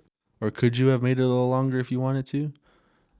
Yeah, so this one was built in to be like it was supposed to be a smaller film, but we condensed it down to 11 minutes. It was supposed to be like a 5-minute, 7-minute clip. Oh, Or film, really, really short film. But we ended up there's just so much ideas and dense concepts that our program is trying to get at. So, I think it came out to being better that it was 11 minutes. Okay, I see. Right. Yeah, like, damn. So I believe it then if you're saying you have like hours of footage and everything. Dude, we even have interviews from elders that didn't even make it into the film. It's crazy. That's wild. Dang. Interviews from families that didn't make it in, a bunch of stuff. Yeah. Well, with what you guys put together for this film is, Yeah, it was Perfect. really neat, man. and appreciate we it. look forward next Yeah, to. Tristan, future if you watch projects. this, you did a hell of a job, man. Then shout out to you. I'm sure. Like, how was that? Like, did you feel like you were? I mean, you guys both kind of. You said you guys met. You're a co-editor on the film. Was there like things that you guys kind of like disagreed on, where you were like, "I think we should do this," and he was like, maybe not. Let's just do it a little bit like this." How was the whole like? How was collaborating with him? Or I'm sure he had like his ideas on how the film was gonna come out. Then you were like, well, maybe we can do this too. Yeah, well, we're both professionals, and we've been working together because we're friends, and we have him as a guide and a educator for the program. So we're able to have those discussions. And sometimes you have different like creative ideas, like, oh, I want to do this and I want to do that, but I think we talked it through to talk different things through, and I think just the creative process of just discussing it, and then later down, then you're like, okay, this actually needs to get cut out, and you're like, okay, he was right, or like this needs to stay in, and I was like, okay, that kind of needs to stay in because it's telling the story. So it's an interesting process, but it's not like we were yelling at each other or anything. Right. But it can be interesting when you have different creative ideas coming together and trying to talk those through. Definitely. And then I think through that process is how the film is. So I think impactful for me because like I watch it sometimes just like for fun. I'll be like, oh yeah, I forget how cool it is or whatever. I'll be like, oh nice. So I think you can see kind of like those different layers of what when for me from seeing it from like the creative and behind the scenes side. Okay, this is where like Tristan's kind of point of view or my point of view, but Tristan, man, he is a bad dude. He knows what he's doing with film, so we're blessed to be able to have him do it. Yeah, I totally get that. I mean, when we first started doing the podcast, I would freaking watch like the same episode that just dropped like 3 times like that week, just to watch it. You know what I Yeah, yeah. mean? And like I'm sure like once you're, but like even before you released or premiered it at that event, I'm sure you probably watched it like 100 times, right? Yeah, I think we watched it maybe. Well, I mean, watching it different times and editing and cutting it out. I mean, and because we had to just keep slimming and cutting things out down to the last minute, so we watched a lot of film. We watched different iterations of it. It was a lot. I guess my question would be, what was the hardest thing to cut for you? Mm, Where you were like it was like ah shit, I don't want to, but maybe like Tristan was like we kind of have to, and or maybe you didn't or he didn't want to, and you were like I think we gotta.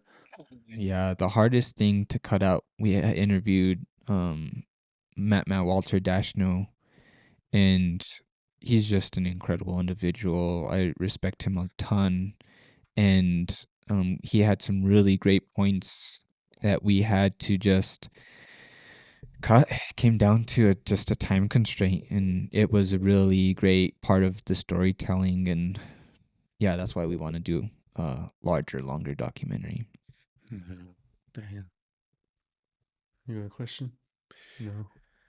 Sheesh, to tell that one, that's abrupt. But do you think the next feature film you probably just go all amongst different, I guess, lakes or areas, or Yeah, you what's think this? What would the second film be like? Was it like kind of like longer version of what Rooted Waters is, or maybe a little different? I think we would touch on kind of like the historical colonial themes, go into more of like Like the history part of it? yeah, like I think it would be more storytelling of like, okay, well, how did we get to like what is the big we would define the big problem of like what our camp is trying to solve with like more background and context, right?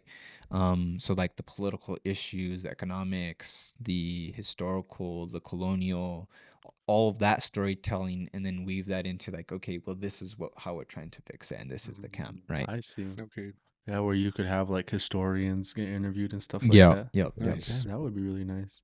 So Hell yeah!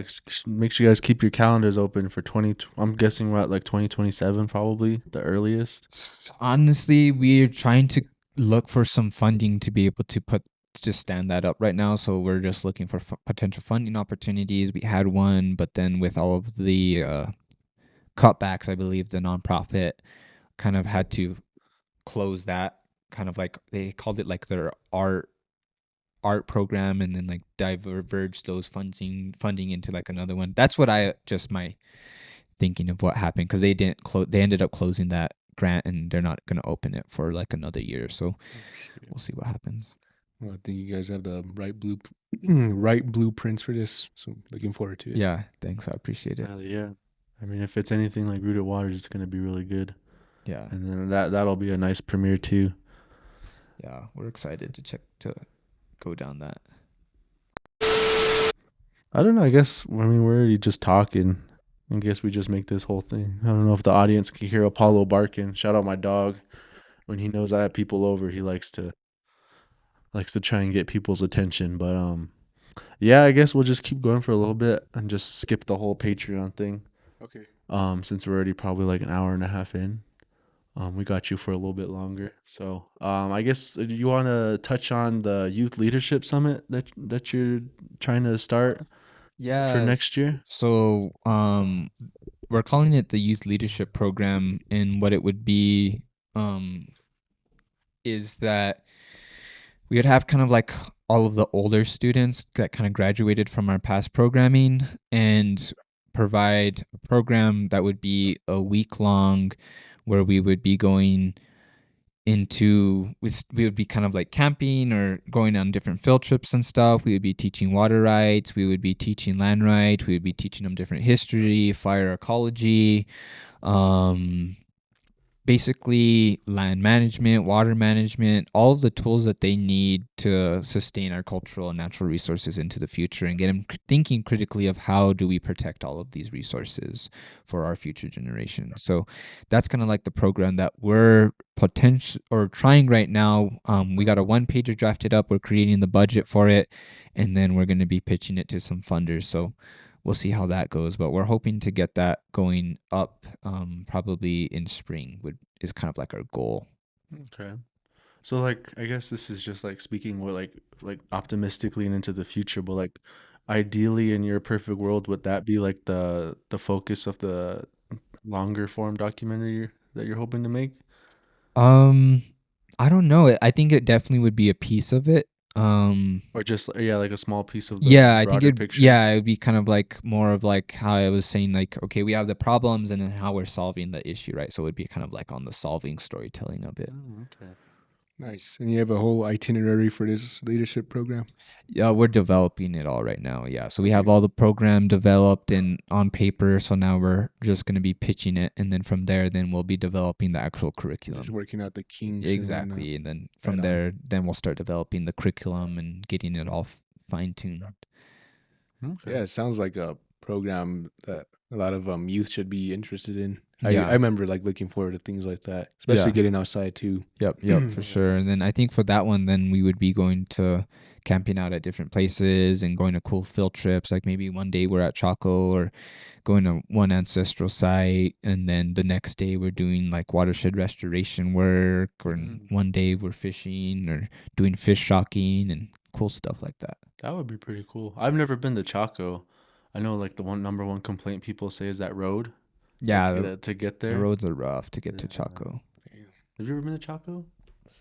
I don't think so. I feel like your dad might have taken you. Maybe you were Maybe. tiny. Maybe it was on Yeah. your way to Second Mesa one of those times. But, Yeah, maybe. but yeah, I remember like growing up as a kid at like the summer programs and stuff in the Pueblo. Like they would show us those like little like 10-minute PBS like documentaries on like Chaco and stuff like that, like the Dude. sundial and everything. Yep. So I always liked watching those. I remember one time we had like a little like youth summit that I got invited to at Route 66. I think Laguna. That's Laguna, right? Yeah, it's near there. Their casino. Mm-hmm. And we took a government vehicle, and they had movie screens on the headrests for the back seats. And in mine, the Chaco documentary was stuck in there, so that's the only thing I could watch. And I watched that thing maybe like 10 times. So like seeing stuff like that was always cool, and like history and everything. And like I'm sure, especially since you say your camps are always like so like I would say like highly coveted positions, I guess, for like the youth, like how you say your camp spots fill up really quick. Yeah.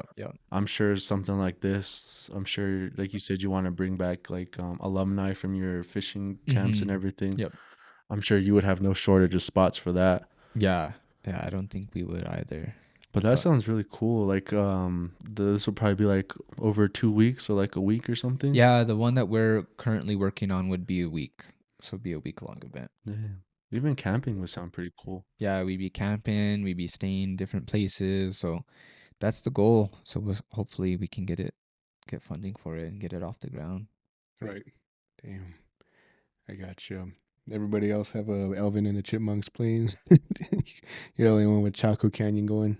That's good. I don't know. I don't know. Maybe. So that was like 2016, maybe. It was before. That was when like it was like iPhone 4.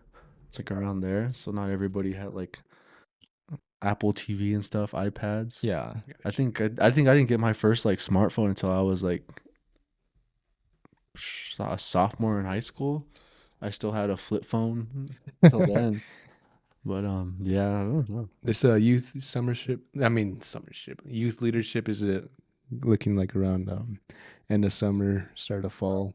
Yeah, so we're shooting for early spring, but if we Early don't spring, get okay. but if we don't get the funding for it, then we would probably push it back to the fall. I see. Yeah. Nice. And then lawyers and elders and professionals, we want to bring them and be the one to give those presentations so that they're getting good foundation and understanding. Give everybody a different perspective to learn from or hear, listen to. Exactly. And get them thinking critically. Okay. Nice. You have a bunch of lawyers and elders in mind as well. Yeah, we have some bunch Already. of them and professionals that we already have in mind to bring in and to talk about it also. Nice. Kind of have it all basically queued in the just hoping to find a funder that could fund it and get us off the ground.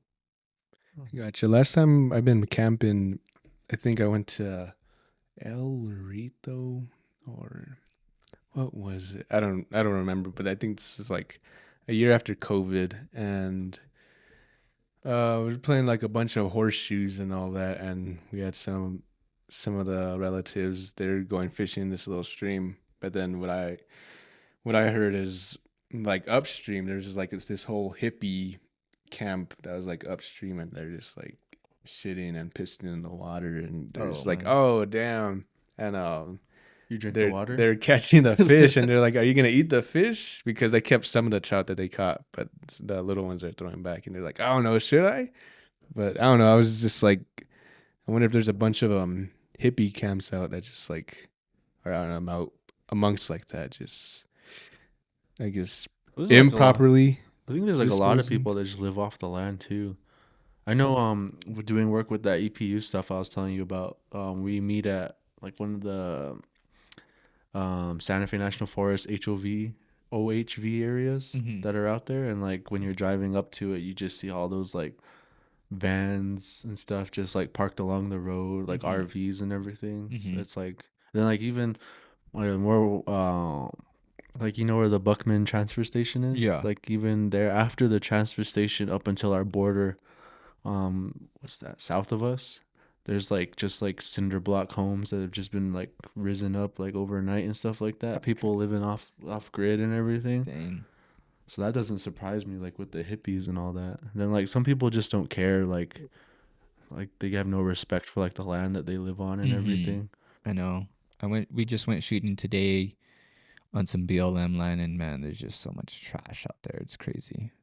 It's like people just don't have respect. Yeah, it hurts even more when it's home. Like like if we were to like go on a cruise like back here, like by Black Mesa, or even like somewhere on like on one of our dirt roads or whatever. Yeah. Like you will see like trash that's just been thrown like out of the back of someone's truck, or like weeds and stuff, like illegal dumping and everything, when all you gotta do is just go to the transfer station on the day it's open and just drop it off. I know. And it's frustrating sometimes because you're like, bro, like I have a map that I got from one of our GIS specialists here at the Pueblo that has like dump sites marked on it and it has our boundary and everything. That's crazy. So it's like you'll just see like big circles where there's a lot of shit, and then they're like the tiny ones, and it's just crazy.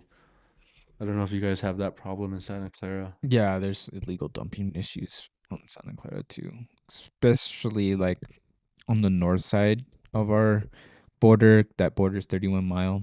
Yeah. Damn.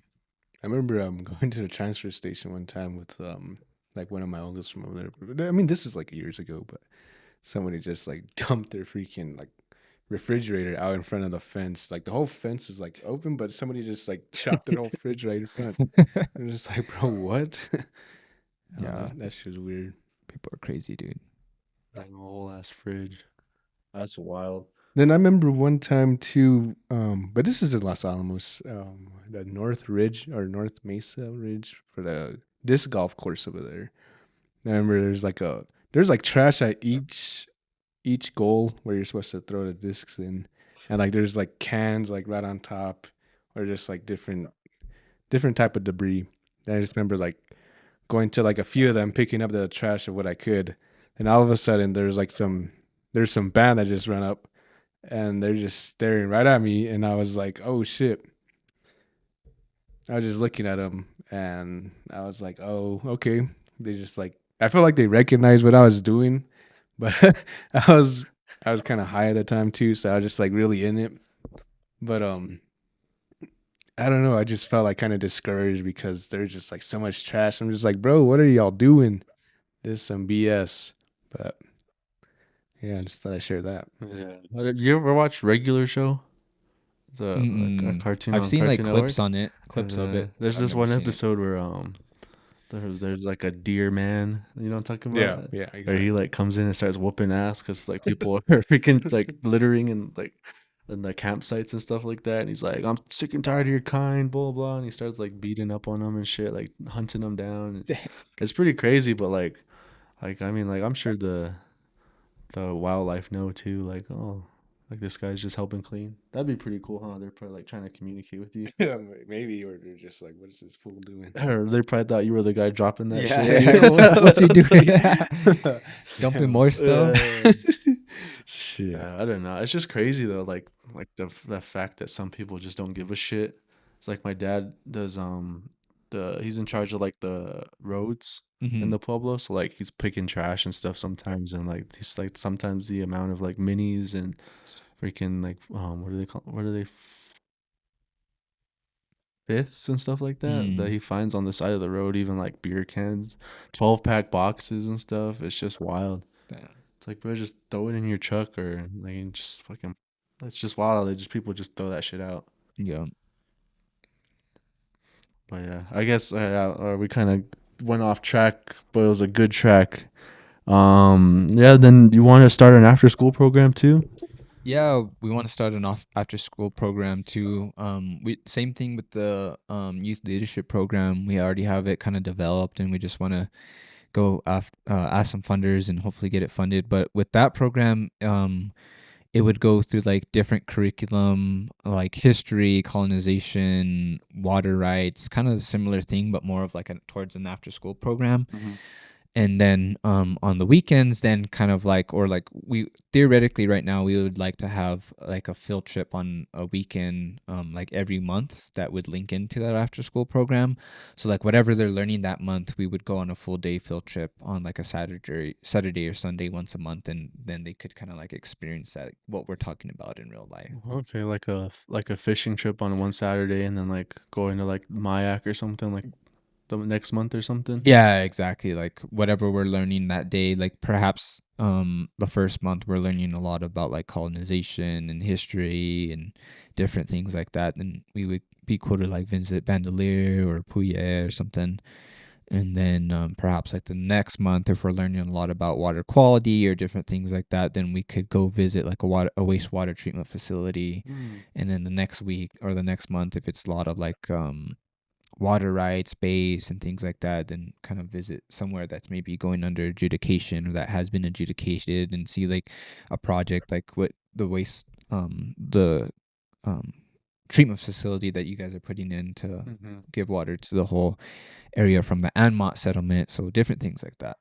Do you have like a set area of where this after school program's gonna take like place? do you have like a plan or anything? Yeah, so the plan would be kind of like here in we would still we would need to find a location and things like that, but Oh, it would okay. be here in northern New Mexico would be Nice. like the venue and the where we would have most of the kids from as well. Oh, okay. That sounds really cool. I mean, I'm sure that'd be something that people are like, oh, we got to get a spot. Yeah. We got to get my kid in that or whatever. Yeah, I hope so. Yeah, especially if like you like how from the way you're speaking about it, it seems like you would want this thing to be like throughout the whole school year, not just like a 3-month thing or whatever. Yeah, correct. So it'd be like throughout the whole school year that we would be having this, and then from there we would lead into like our summer programming that we continue to offer and continue to build the different programs and stuff. But those are kind of like the two big things that we want to build out next. Nice. Okay, right on. So Oh shit. Yeah, I think before I got into sports and all that, I don't think I was really into an after school program. But as a youth, as a kid, I would like to take part in something just like that as Yeah. well too. And it's something to keep kids out of, just like keep them active, get their minds going, keep them out of trouble, and just like give them a whole spiel about Mhm. what you guys are relating to or what you Yeah. want to teach. Yeah, for sure. And I know that we had an after school program there at the day school in Santa Clara, and I was part of it for a long time. So that was always fun. Yeah, I think one of like I guess one of my questions would be like, what's your target like age range for this? Yeah, so our target age grade would be like third, fourth, fifth, and then middle school type age, and then I think that would be kind of like our first group. We're still kind of trying to pin that down yet. We have more of like the youth leadership program more dialed in, but we're still getting dialed in and kind of pitching ideas back and forth for the after school program. Yeah, this to me this kind of seems like a pipeline. Yeah. To where like you'll start these kids that don't know who you are and stuff up with the after school program and everything, and then it will go to your summer camps for fly fishing and everything, and then it seems like if your leadership summit comes to fruition and everything, then it would just be like a Exactly. Like you kind of would start at the after school program and then lead up into all the other different programs. that would be really cool. Like how he said like growing up like this like the learning center and stuff had their after school programs and stuff, but like I think like I feel like once you hit a certain age like 13, 14, you're like, nah, I don't want to, like I'd rather just go home after school and just sit around till my parents get home or something. Like, you know what I mean? So maybe this will be like a good project too for that. Yeah, I remember one of my older siblings was a part of I think it was called the YCC at Pewaukee. And I remember I would go to some of them because I didn't have like a ride home. And they would make me feel included because they had like a whole group of like some students that were like from the high school and some from the middle school. And they would do, excuse me, after school activities, and they would just have things going. And they would take trips too to like different centers, even to like the Santa Fe Community College. And they would just give programs and just like different opportunities and pathways. Like if you guys want to go down this pathway, we can have this teacher just like give you like advice and just like things you want to do. Oh, that's cool. Yeah. So I found that really interesting. And the people that were in it too, just like building connections and like friendships, I guess. Yeah. They're something some people to look up to. So I had a good time while I was in that program. But it's cool. Yeah, that sounds awesome.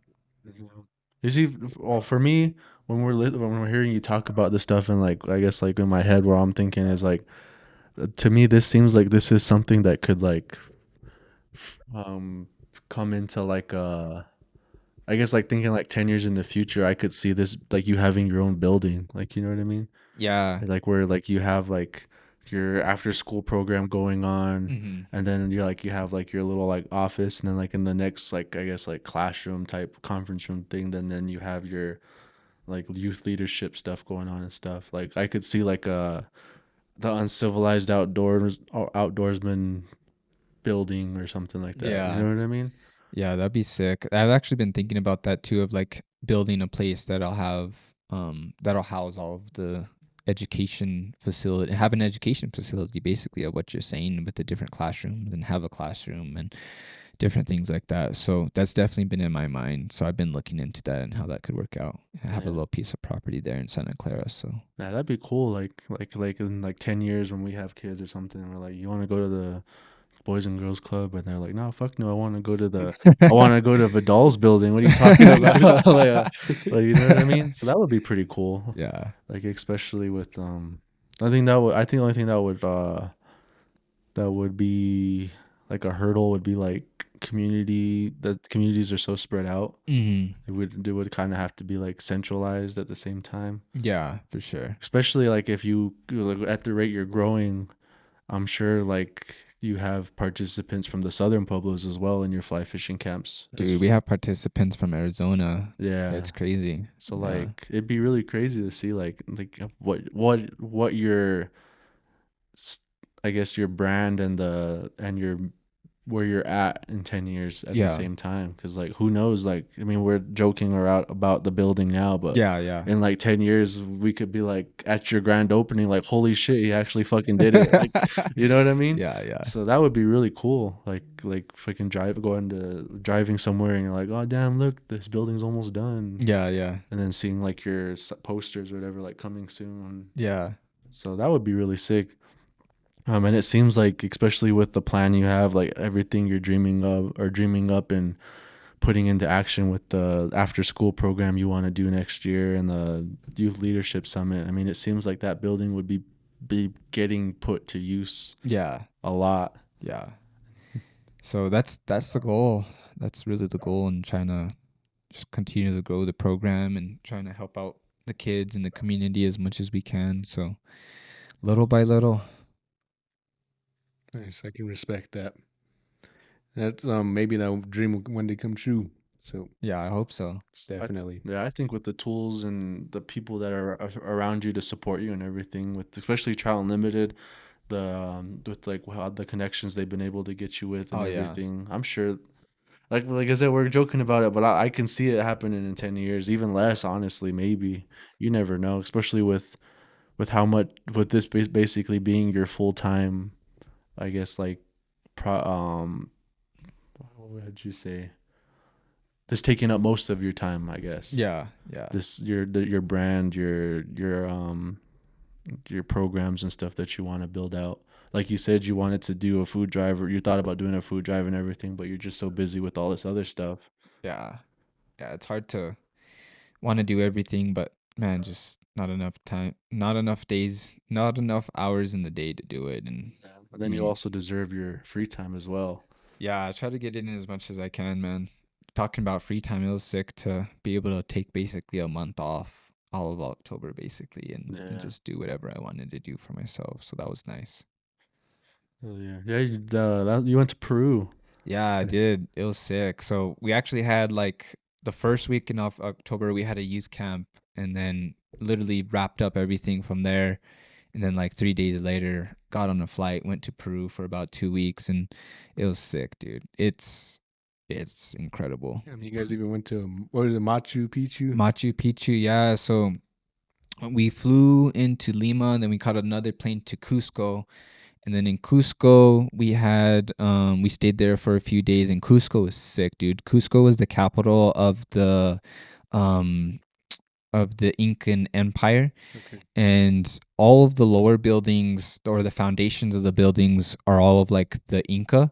And so it's very seismic country because they're on the Andes, or basically in the Andes. And there's a lot of earthquakes there.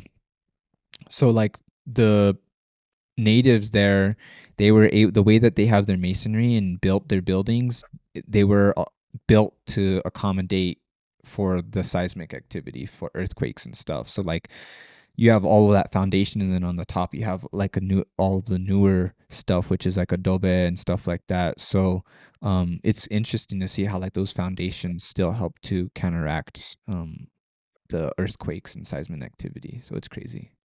And it was it Machu Picchu was just like walked upon just from like somebody in the what was it, like recent 100 years or so? I think Right? so. Because it was like out of touch for quite a while. Yeah, so basically when that area was colonized by the Spaniards, they wiped out as many sites as they could. And this Machu Picchu, there was, I believe, an American anthropologist, archaeologist that went down there, and he went up to one of the indigenous tribes or they all speak Quechuan, so it's kind of like one big nation essentially. They don't have like a lot of small pueblos like how we do, and like how we're more of like city states. It was just one big empire because the Inca just colonized, basically, for lack of a better word, Right. all of those indigenous tribes and just absorbed them into being Quechuan. So it's interesting. And anyways, that guy went to a lot of the different smaller communities and was asking about this one other place that was kind of like fabled in Spanish storytelling. And he was like, yeah, there's this place. And later on they ended up being Machu Picchu that he stumbled upon, or that basically the native took him there. Right. Yeah. I gotcha. So that's how it was kind of rediscovered into popular culture. But it's crazy, dude. Machu Picchu was like their sacred area to go pray, pay homage, and go on pilgrimages. And that's kind of like one of their holy places for the Inca. Damn. Yeah, I heard I heard from somebody too that like they're not like upkeeping it the way they should be too, and it's like at risk of losing like its or like protected status or something like that. I just can't remember who told me that. I never like looked it up or nothing, but like how what did it look like? Did it look like it was like not very well taken care No, of it's anymore? really well taken care of, and they're continuing to find more terraces down, further down, and they're rebuilding it all. So they have a really good preservation Okay. um Yeah, kind yeah. of, I guess, methodology and stuff. So that one that you've seen right there, that's the Temple of the Sun, and that one it tracks the equinoxes and the solstices Oh shit. on the top. And then on the bottom, that's kind of like one of their other sacred areas. They believe that caves represent like the mother of Mother Earth and different things like that. So caves will always, from my understanding and what our native guide told us, are always like the feminine part of it all. So for that top part, with keeping track of the equinoxes, it just depends on like the daylight or moonlight, which side it's hitting. Yeah, and then the you said- sun. So there's one window on this side, and then there's another window on the other side. So the way that the sun comes in, and then there's a rock in there, the way that it hits those different Oh, things shit. is the way that they're able to tell. That must have been quite the setup in there. Right. Oh, It's shit. crazy, dude. Yeah, I heard too like I watched like I don't know if you've seen it on Netflix. It's really good. It's like um I don't remember what it is, but it's hosted by I don't know if you know his name, Graham Hancock. He's a I feel like archaeologist, I've heard that name. but I think it's like the Americas or something. I gotta find it, but he featured the footsteps that they found at White Sands. Oh yeah, yeah. So he was here, and then Graham. Oh, Ancient Apocalypse, the Americas. That's what it was. Oh yeah, he's kind of full of BS sometimes. Yeah, I've heard a lot of differing opinions on him from like people I've talked to when I go on like trips for Tipo and everything. Yeah, there's some things he for sure exaggerates, and But he did go to Machu Picchu and like Peru and everything, and he was talking about how like the ancient indigenous Americans were there like with their architecture. They're like you go to like one of these buildings, like how the stones are stacked and everything. There's no gaps. yeah, and Machu Picchu. Yeah, Yeah, it's yeah. like so perfect that like when Mhm. you go to like the cities and stuff like that, they built their houses and stuff like that off the foundations. So like you'll see like this stone like so perfectly stacked and no gaps, and then you'll see cobblestone on top of it. And then you'll see like brick. And that's what I was saying. Where in like Cusco, they built it up on the foundation of like the Inca. So they basically just destroyed the whole city, but the foundations were still there. And then they built more of the modern building on top of those foundations. So because of that, they have it counters for this seismic activity. Yeah, and I thought that was crazy because And like that's Sacsayhuaman, if I'm saying it correctly. That is an older site. So before the Inca, there was prior civilizations there, and I'm totally spacing the name for this one. But there's like that civilization was like made like the base foundation, and those rocks are just gigantic, dude. yeah, that one behind you guys is like probably like three of you, maybe Dude, two and a half of you, it's probably like three of me, honestly, like standing on top of each other. and like the fact that they were able to stack them, It's crazy, no dude. cranes and Yup. stuff like that is I know. just phenomenal. And then that's an Inca site, and then that one has the springs, and it comes down into one fountain and then two fountains.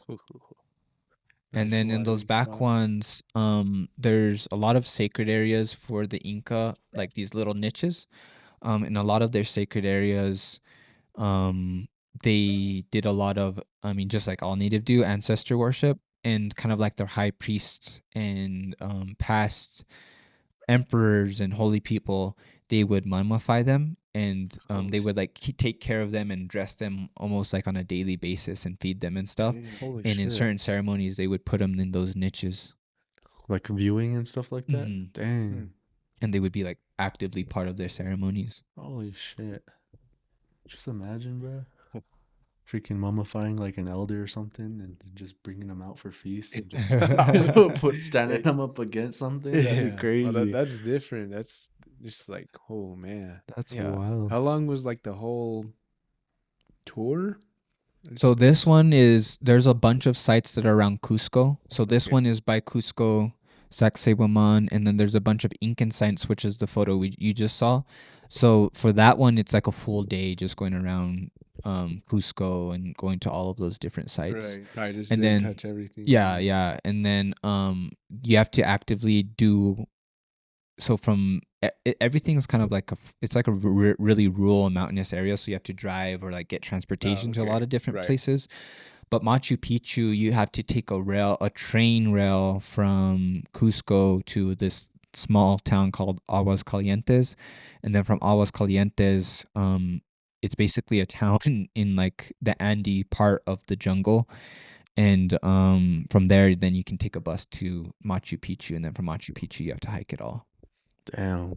So it's crazy, How were your guys' legs after that whole? dude. It's a lot. It's a lot of walking, dude. And then Damn. Cusco is at 12,000 feet elevation or something like that. What's Machu Picchu at? 8,000. Oh, so Yeah. Cusco's higher than Machu Picchu? Yeah, Cusco is higher than Machu Oh, Picchu. I would have never guessed that. I mean, Yeah. they're all the Andes. They're all in the mountains. It's just this Machu Picchu's at more of like the jungle part, whereas Cusco is in the high tundra. I think Baldy's only at 10K? I think 12? Truchas is almost 12. Damn, well, so then that means Baldy's maybe like 15? That's a pretty cool setting too, even with all the like, The clouds terraces coming and in. stuff? Just the freaking levels, man. Yeah. Because I think the highest one is Wheeler Peak in New Mexico. And I think that's like yeah, barely Wheeler's- 13 or something. Damn. Oh, hell yeah, Hunter, you liked it? Yeah, those are all Drums the are flats steps. didn't even like it. Oops. Oops. Just go Yeah, through Wheeler everything. Peak is Start liking 13,100 everything. 159. Damn. Did you feel like fatigue or anything? No, I didn't at all. I know you're outdoorsy too, so. Yeah, it didn't really affect me at all. It affected my girlfriend a little bit when we went to Machu Picchu, but I think it was just because she was tired, and then the jungle and the humidity. The humidity in Machu Picchu in that area is just intense. It's a lot. Like, we were soaked the whole time, and like I was wearing a rain jacket underneath that rain poncho, Right. and like even like my jacket on the inside was like getting condensation, so it was getting soaked. So Damn. there's just so much That's water in crazy. the air. Is the weather like that all the time? And it's mostly like that a lot in Machu Picchu because it's part of the jungle area. But when we went there, it wasn't supposed to be the rainy season, but the rainy season came earlier. Damn, that's crazy. And then if you keep sliding, watch, we'll check out this area is on another. So Machu Picchu is like on a mountain here, Damn. and then you hike to this other part, this other mountain, and that is where this is, and it looks down at Machu Picchu. That's crazy. Just imagine being like a conquistador and you're just like looking for shit and then you just see this, especially in its prime. Like one of my biggest like curiosities is when I'm working with Tipo stuff is always like, damn, I wish I could see these historic sites. And they're prime. Yeah, like all the like how they're like, this was 2 stories. Like, damn, that'd be crazy to see. Like, I know. then Dude. especially when you just see the rubble there, you're like, how the hell was this? Like, you know what I mean? know. That's wild. And so that's that mountain, and then you can kind of zoom in to the left corner of it, and you can kind of see Machu Picchu. Holy yeah. shit, that's crazy. But this Damn. is one of their sacred mountains too. Damn, Bet you you guys guys are eager to see all them sights. Dude, it was sick. It was so cool. I almost died on that rock, dude. But there's Almost. another rock that's where people take the photo from. I almost fell off that rock. I did fall, dude.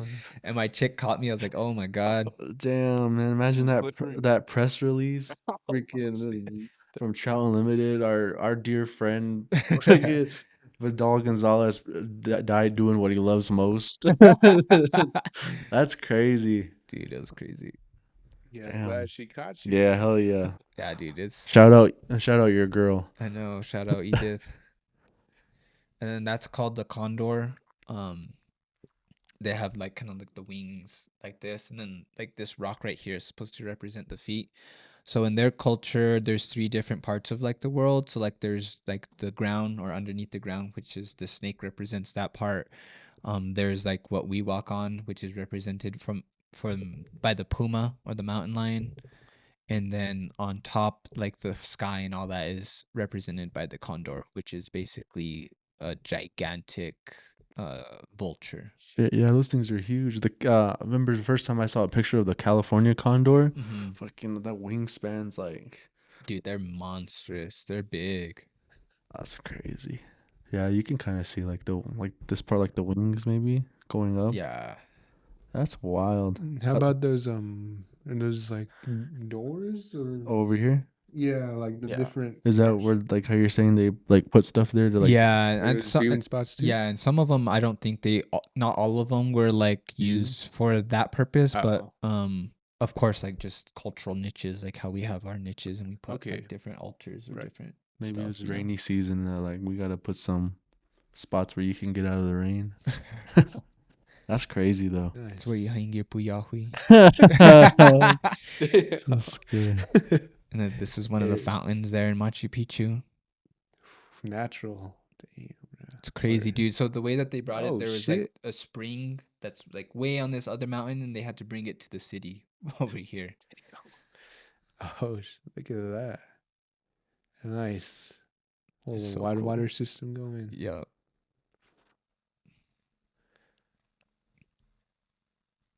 And then this is when we went fly fishing. So the way that they're set up traditionally, or like the land base is set up for management, is that all the different Quechuan, the native communities there, they basically have like their own reservation, but it's not really like a reservation. It's managed differently, right? But for lack of a better term, their own little reservations. But each community owns and like manages that area.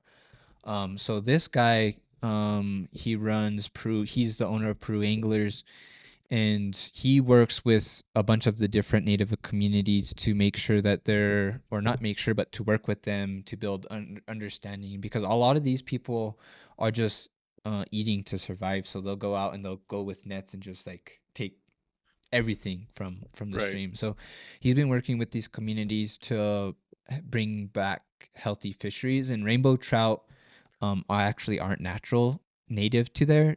They were brought into Peru when the Americans and the English were building the railroad. So they are like, oh, these rivers would be perfect for trout, so they brought them in. So are they just overrun with trout?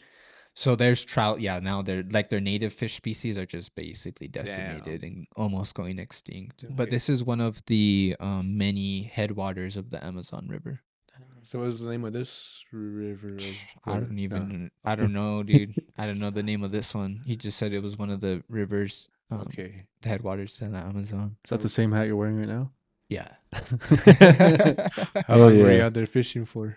We booked a 1-day fishing trip for my birthday. That was actually on my birthday. Okay. Oh yeah, man. I'm glad you're able to have fun fishing still Yeah. on your trip. Yeah, it was sick, dude. I mean, not to say you didn't have fun seeing the sights and stuff, but the fact that you're still able to get out there and do what your brand is and everything. Yeah, I always try, wherever I go, I always try to fit in a fishing trip That's if I can, cool. right? Damn. And then of course when I went to Chile, that was the sole purpose, was going there to fish. And then if you zoom in here, you can see what's left of the what is it called? It's the glacier. So all of the shit. glaciers in the Andes are all starting to melt because of global warming, and basically that's a big source of their water. Holy So shit. I they're didn't gonna- even know they had glaciers in South America. Yep, big glaciers, and they're still there all the way. The Andes have a bunch of glaciers. Even there's a glaciers in the mountains around Mexico City too. Holy shit. Oh, I didn't- Damn, bro. I didn't know that. Yeah. I know there's like Glacier. I know Glacier National Park is like losing like their shit pretty fast. Yeah, same situation with these. That's wild. Wasn't there was it like a soccer team or a lacrosse team? They're like plane crash in the Andes. I Oh think I did hear yeah, about and that. they had to serve like they had to like didn't Resort they have to to eat? cannibal- Yeah, I think like, they even ate somebody, they're right? like 2 people or something. Yeah. Damn. That's yeah, I crazy. wouldn't. It's dude, and then as high as you go, there's people living there.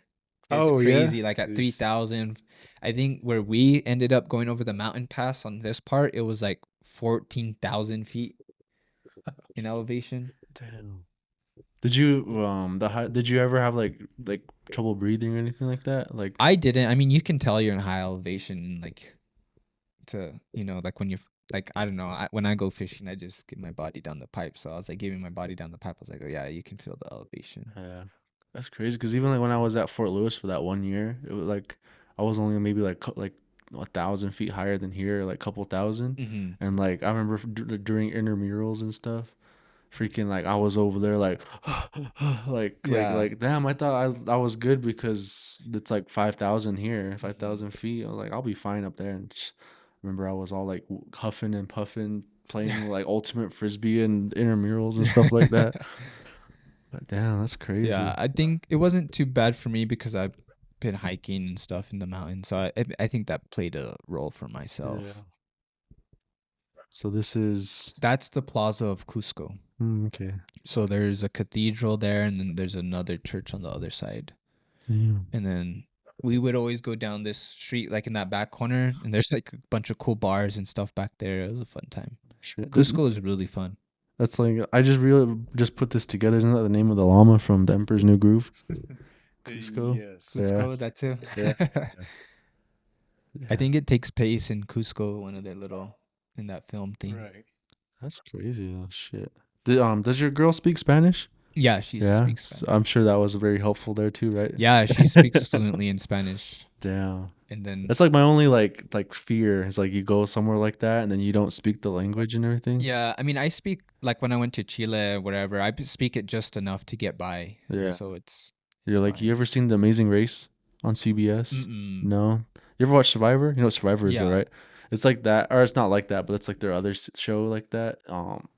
They like travel around the world and stuff, and it's just funny sometimes. They're like in like the Czech Republic or like Turkey or something. They're all trying to speak to people. Like, I need directions. Phone. Do you have phone? It's like, and then like there's some people that are like lucky that they speak another language to where they're like they get through the challenges all fast because they could just walk up to somebody and be like, I need a phone, but in their language. I need directions. They're like, oh yeah, we'll help you out right now. Like that, you could just say telefono.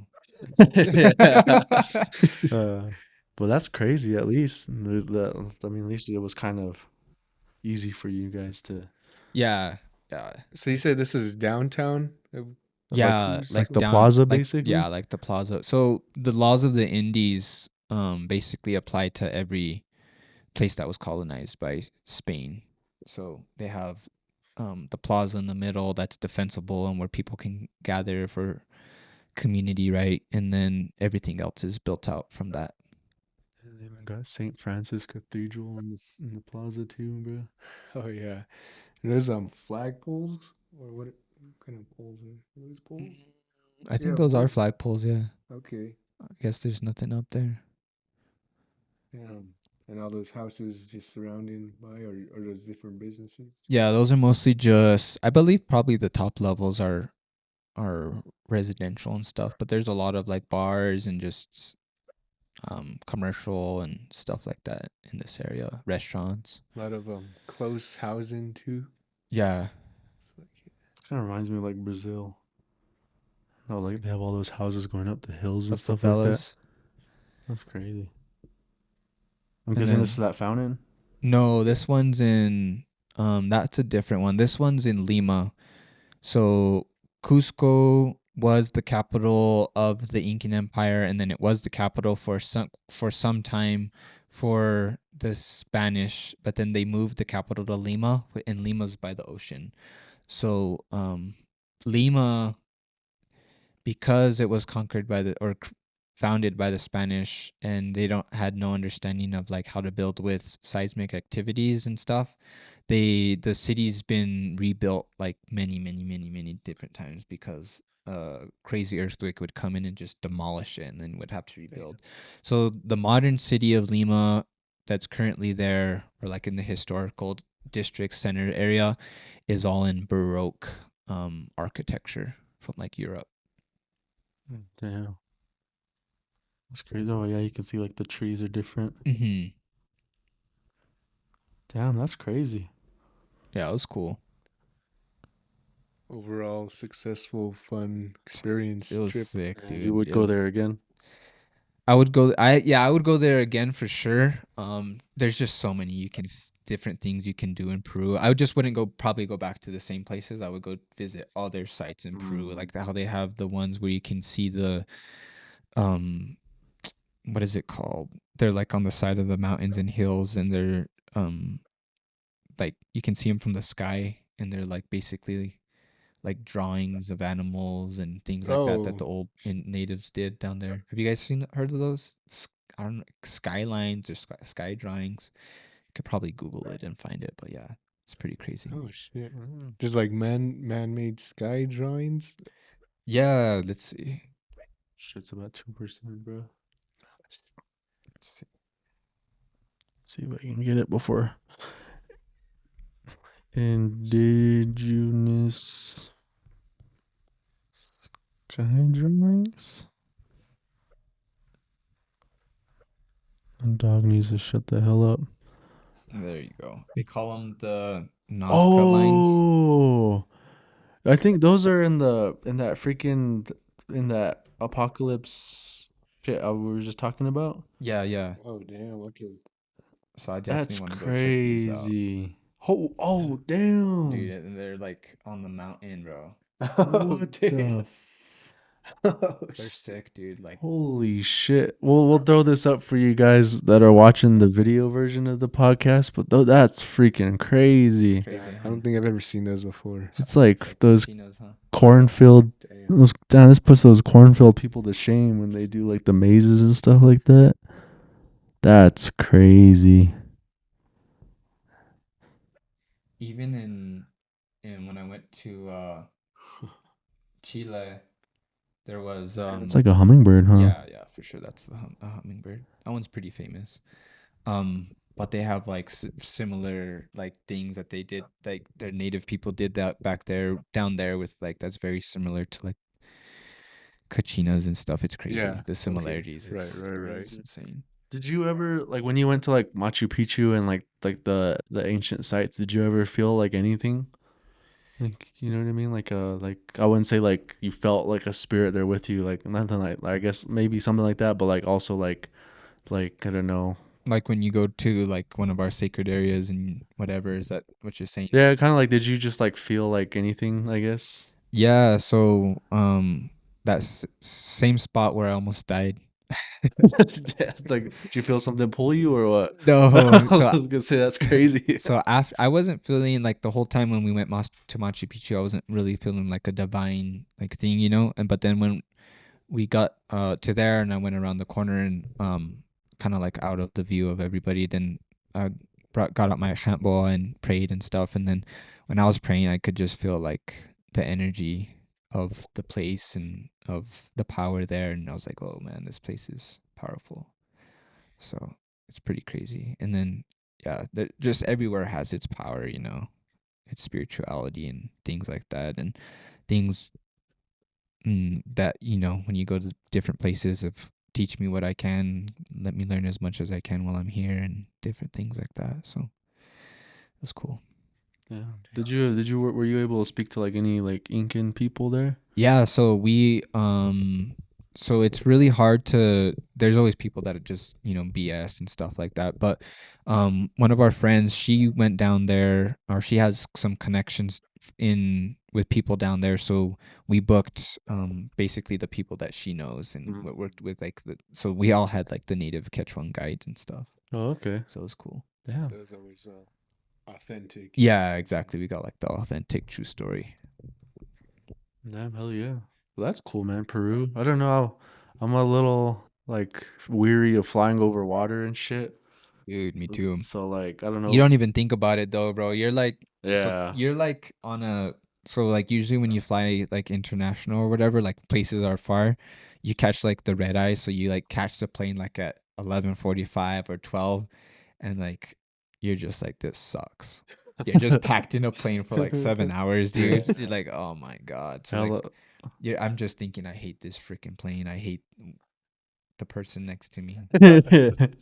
Yeah, we went when we were coming home from Kansas City. We were stuck in the plane for like an hour and a half before we even took off because there was like something wrong with the wheel, Dude. and then it turned into we need a refuel. Yup. So I was like, so we were in the plane for like maybe like a total of 4 hours, 4.5 hours, and that shit was ass.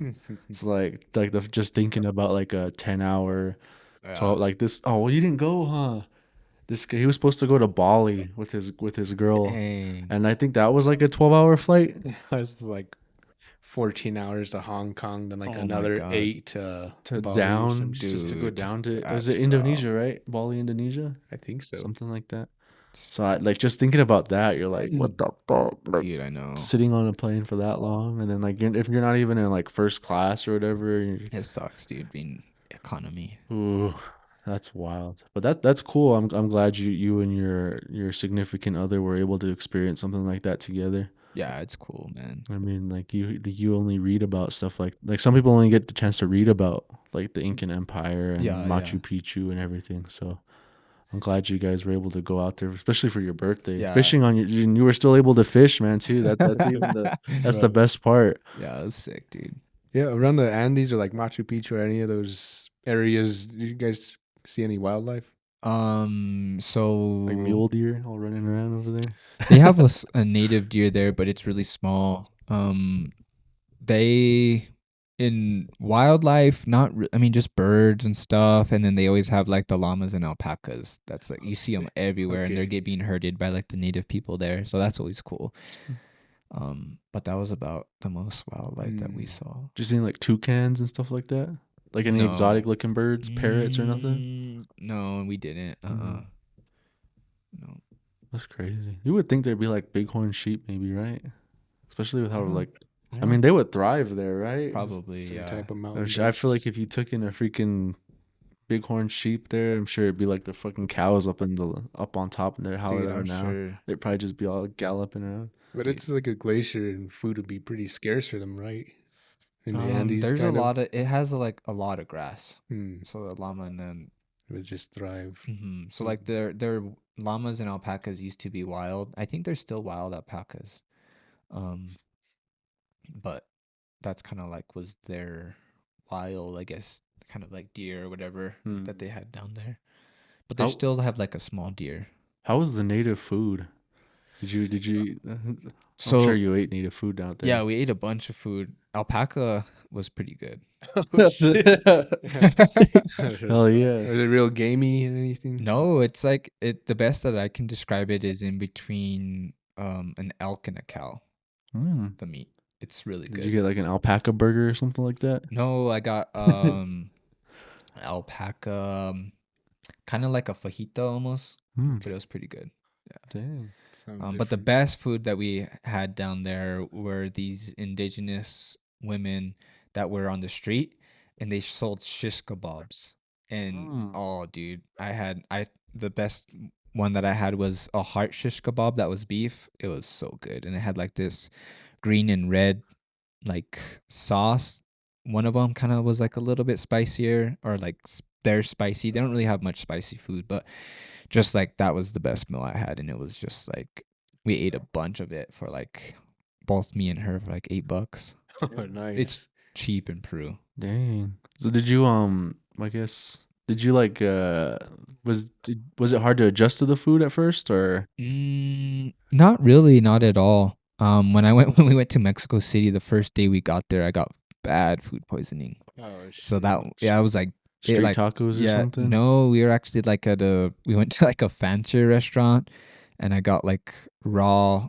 What found out to be later raw like fajitas, but it messed me up like the whole time we were there. Just Oh, I was shit. down, dude. So like it sucked. Damn. That's But, crazy. Well, yeah. at least the native food from the area was good for you guys too. Yeah, I mean, I think so far from everywhere I've been, I think I like Mexico's food the best. Leave Mexico City. Yeah, their food's solid. Nice. I guess we could start wrapping it up. I think the last thing I wanted to talk about was I guess your growth. I mean, like we've reiterated probably a few times in this podcast episode is like last time we spoke to you, you were I mean you were still big, but it seems like you've gotten maybe like quadrupled in size and everything. We got newspaper Yeah, articles. I brought you guys a newspaper thing from one of the ones that just came out Oh damn. from Taos News.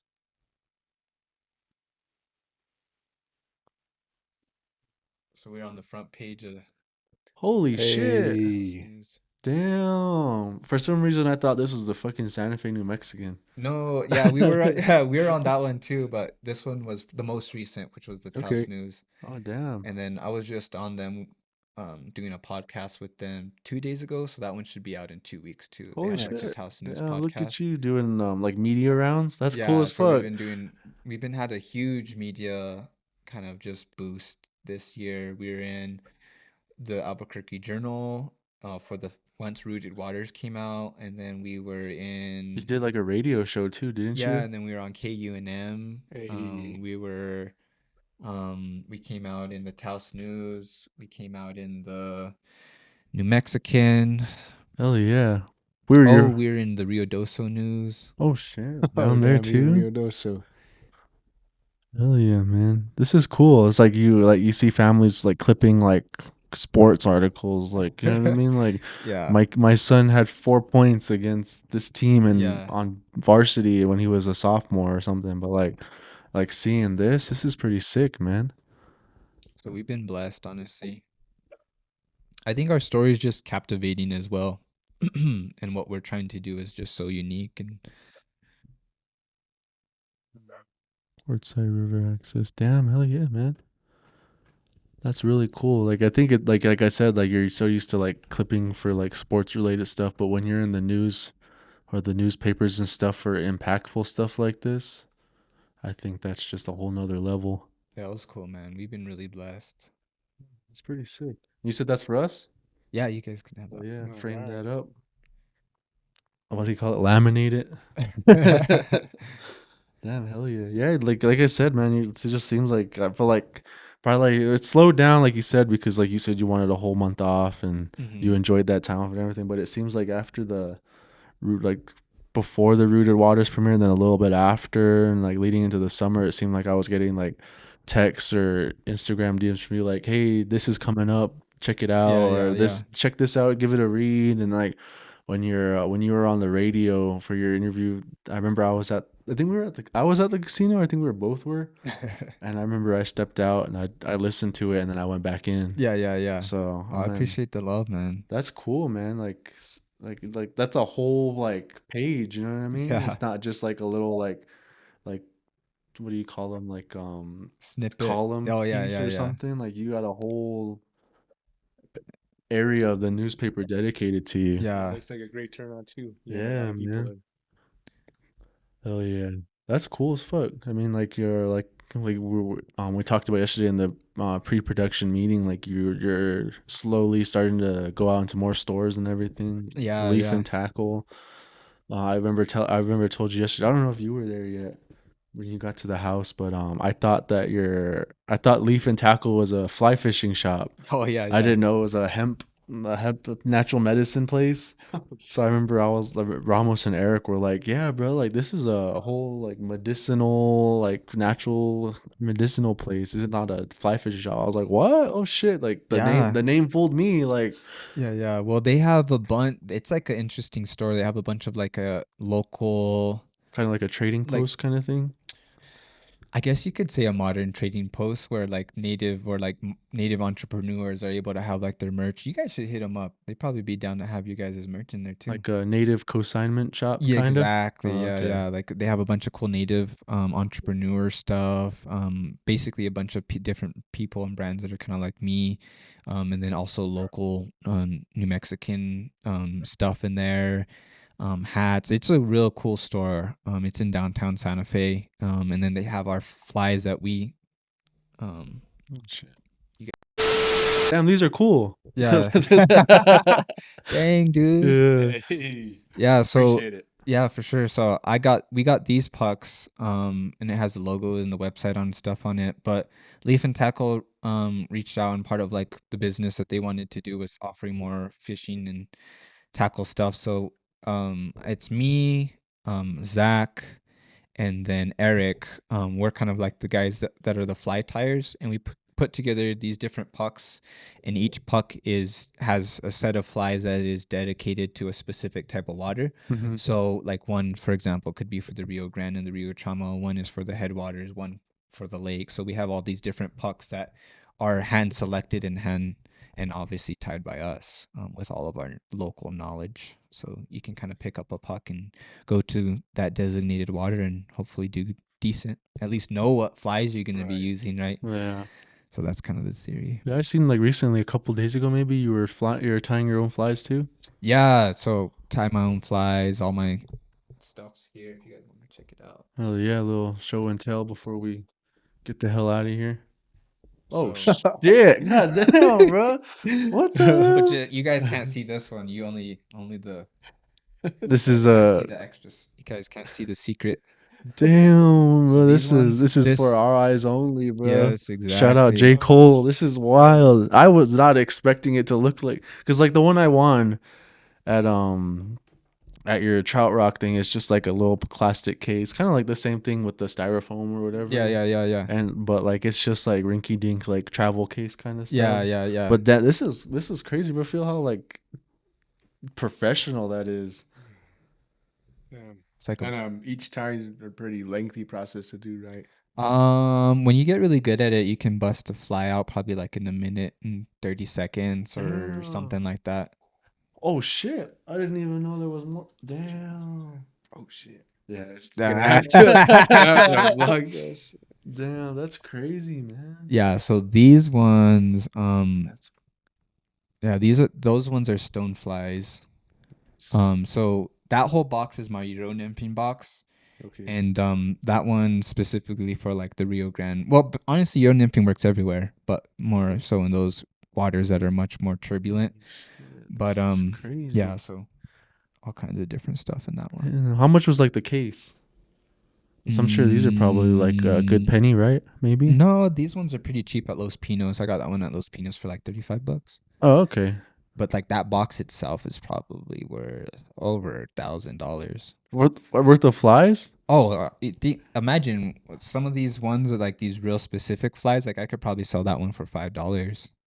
Damn, that's like supposed to be a $4.50. spider. No, those ones are stone flies. Oh, okay. Yeah. Damn, but like these are like meant to look like dragonflies kind of or something. Stone flies too. Damn, So, these are crazy, man. That's wild. Like before we even like got in touch with you and anything, I had no idea what the hell these were. Like I was like a power bait salmon eggs kind of Yeah, guy. You know what yeah. I mean? Like I had no idea people or spinners. yeah. I had no idea people were using flies and stuff like that. Like, hell yeah, man! This professional relationship has been beneficial for both of us. Don't worry about that. Like, Don't worry about that. that's crazy. So, like with like how I see like your numbers in here and your name is like leaving these things behind like normal. People at the San Juan River lose them a lot, so I just throw mine. I mean, Like I would hope someone would call me. Yeah, look, it says please right there, all cool. Call Okay. this please. Yeah. Dang. Yeah, That's crazy. My cousin too from Capo, she ties her own flies, but like she showed me like the little stand that she has for it and the micro glass. I'm just like, damn. It's got more. How many cases do you have like this? Oh, dude, a bunch. So this is my San Juan box. So these. Oh, this is for a different this waterway? is- yeah, that's specifically for what you would call tailwaters. So there's a difference between free stones, which is this box, the Euro nymphing mostly for, and then this one is for Running waterways, kind of? for tailwaters, which tailwater means any water that comes out of a dam. Oh shit. Oh, okay. Tailwater. And then these ones is my alpine lake for like cutthroat trouts. Rio Grande cutthroat. Shit. These are crazy, man. Like, if you were to show me these, like, before we talk to you, I'd be like, "What the fuck do you use these for?" Like, well, I mean, I'm like that now, but like, I would probably be all stupid and try and take like something like this to like the pond. You probably could catch. Yeah, but like, I I don't mean, know. that's a worm. But I'd be like, no. Oh shit, that's crazy, bro. Check that out. Holy smokes, we're gonna, bro. I'm telling you, that video we do with him where he takes us fishing is just gonna be like, holy shit, like, Yeah, it's gonna be a whole nother level. And then these are dry flies, so those imitates like the adult. So these are imitate the nymphal state of the bugs, which is like the adolescent, and then this imitates the adult stage. holy shit. So you reuse these? Huh? Do you reuse them like a lot, or like Oh. what's like the lifespan of like a fly, maybe? Sometimes the dry flies, like you could fish all day with it, catch like 50 fish with it, and then that fly is kind of just beat to. Oh, okay. So they do go through their crud. like abuse and like. Oh, yeah. Oh, okay. Yeah. Dang. But like in theory, you could use a fly for as many times as you can. As long as, I mean, I lose so many flies, so it's crazy. Oh, okay. Damn, that's crazy, man. Like, holy shit. I thought I was cool with my little box I won. I was like, oh hell yeah, this is all I need. But like, damn. Yeah, dude. Hell yeah. And you can show that box. I don't care about that. Oh yeah, yeah. Show them. Like, Because hell that's yeah. just general. Viewers, this is what they look like when they're adults. Yeah, That's they'll crazy. zoom And then in. this one's just my junk box, eggs, mop flies, things Oh, like that. okay. Dang. Holy shit, man. This is really cool. I mean, like cousins would be like, let's go fishing at the pond. Like, all right, bet we'll go. But like, this is like a whole new world for me, man. Damn, And that's crazy. My empty can. Wait, what are these ones supposed to be? Like eggs, I think. eggs Oh, and mop okay. flies, just junk flies, essentially. Okay, I got you. Mostly for stupid stalkers. Yeah, that's wild. This one is for my trout streamers.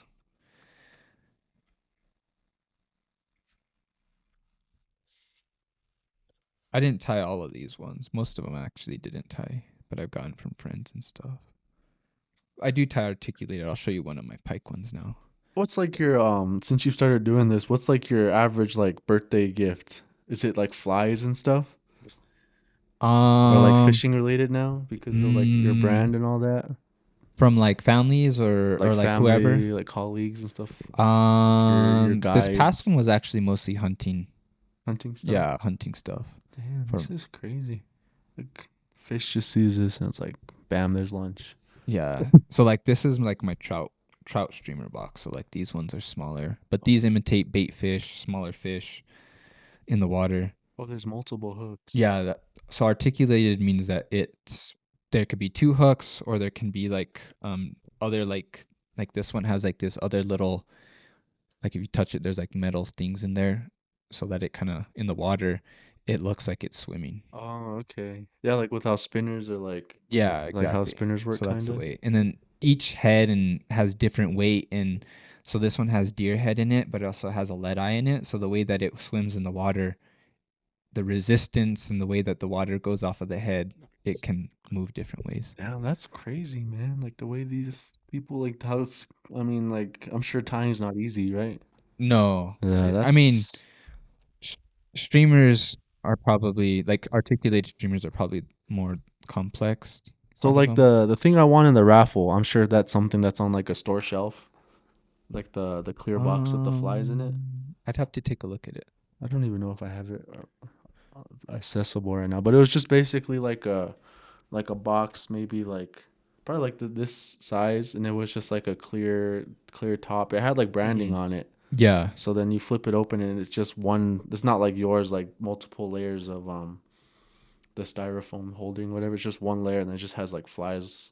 Yeah, I'd have to take a look at them to see what they're good for. So I'm sure like that's something that's in like on a store shelf or something. What's like I guess how much are like what's the value of the flies like in the store setting? I guess what would if like I was like a guy that was going to like Los Pinos or something, and I was like, Mhm. I'm gonna buy just this like flies or something. Like, how much would I expect to be spending? I think like when you go to the fly shop, they have like bins or Mhm. like little boxes, and then you pick out what flies you want. And I think I don't know. I'd say like maybe anywhere from 250 to 350, and then like streamers and stuff like this is gonna be more. But then so yeah. But then these ones, so it really just depends. Like this is like these pike flies would probably cost you like $10 maybe. Oh, so this is what you use to catch your pike? Yeah, so I tied these ones, and these are because I've tied some of these smaller articulated ones for some trout. But I did so much. I had to do so much to prep for my trip for Chile that I had to buy a bunch from friends and from different places and sources. I did tie a good deal of them, and but anyways, these ones are the ones I tied for pike. So this is the one that's supposed to imitate a smaller fish? A bigger fish. Or well, I mean like I your guess pike. Smaller yeah, than your yeah, pike. Yes. yeah. Something Yeah, smaller than the pike. There we exactly, go. exactly. Dang. And see, like growing up, like I didn't think fish ate other fish. Like Oh I yeah. thought it was just like algae. Like they ate like I don't know vegetation in rivers and stuff. Oh Like yeah. you know what I mean? Like I had no idea until we talked to you and like I did a little bit more research that like the big pike, trout, and stuff were like catfish Yep. were eating smaller fish. Exactly. Yeah. That's crazy. Dang, man. So like so after you go fishing with like this, do you like is it like do you hang it out like do you leave it like out to dry? Yeah. Exactly. Like I leave these to dry. So like you'll like have like a hanging thing or something and they just Mostly I just throw them on like a. like a table. Yeah. Okay. Dang, this is like Hunter. This is like something you buy at a fish at PetSmart when you're looking for a new fish. Something that looks like this, man. This guy's a big fish enthusiast. He has like a whole big old tank. And sometimes I'll be like, "You trying to play some video games?" He's like, "I gotta clean the fish tank first." But like, dang, that's crazy. Yeah, these are pretty dope. And then Dang. I didn't tie these ones. My friend Brad did tie these guys. Oh, damn. That's wild. The creativity of these flies is off the charts for me, man. Like, I don't think as somebody who doesn't know how to, or as like seeing these for the first time, I don't see how I could sit down and like have your little like holding thing that you hold Yeah. the hook for and all that, and just sit down and make this. I Like- love tying like these ones. Like that fly that you have was fun to tie. Like, what's this? Like, what did you use to like, the like super like A hold super UV glue? resin, it's called, and you just kind of put it on there, and then you have a UV light, and then Oh, it dries hardens. it? Yeah. Oh, shit. damn. Damn. My dumbass probably all using like Loctite super glue or something. No, you can't. You like in certain things you do use super glue, like probably for a base in certain flies, or and it just really depends on what That's cool. the thing is. Yeah, you even got a feather in this one. How nice. Is that a real feather? Yeah, these are all real feathers. Dang, that's- Just they're dyed, treated to whatever it is. That's cool as fuck. But yeah, man. I can't wait to try this one. I haven't tried this one on a pike yet. This is the most Jeez. recent one I tied for a pike. Holy shit! So like, what is it? Just I wish you had a pic. Do you have like a picture of like the fly in like a fish's mouth or anything like that? I think so. Let me see. That would be really cool to see. Like oh shit! Like the fish is like this fucking thing I ate isn't even a fish. What the fuck? Dude, the pike get pissed, dude. All thrashing around. Damn, this is crazy, man. This is like something. Like you see those like shrunken heads. Like have you seen shit like that? Like, this is Oh, what this reminds me of. That's crazy. And then like the gradual like size of the hooks just gets freaking crazy huge. The eyes. You have to like special order the eyes, or it's just like Hobby Lobby type eyes. Yeah, order eyes and all that type of stuff. That's crazy. This is cool as hell. Let's see. I think this is in the video. I think it's in its mouth at the end. Let's see. Where's this at? Disclose location. Oh. Well, I don't fish, so you can tell. You can tell me. I wouldn't care, but I wouldn't tell this guy. He might tell your fellow Santa Clarans where the hell you're at. Holy shit. Oh, you're on a boat. Oh, damn. So the other pike you caught, you were in the Rio Grande, right? Yeah. You were walking around and stuff. This one's Mhm. obviously still water. Yeah, exactly. Okay. And that one you can kind of see the fly in its. Oh, you stupid. But that's Damn, bro. That thing's that's like what, 2 feet? Two and a Dude, half feet, maybe? it was Three? it's bigger than 2 feet. 3 feet? Holy damn. Yeah, that one really puts it in perspective. It's like the length of the boat. The width of the Dude, boat. it's monstrous, bro. It was Holy shit. massive. How heavy was it? Would you say maybe like 30 pounds? I don't know, dude. It was heavy as hell. I kind of picked it up first. Like, Give you a pretty good fight. oh, dude. Damn. Let's see. It's my buddy.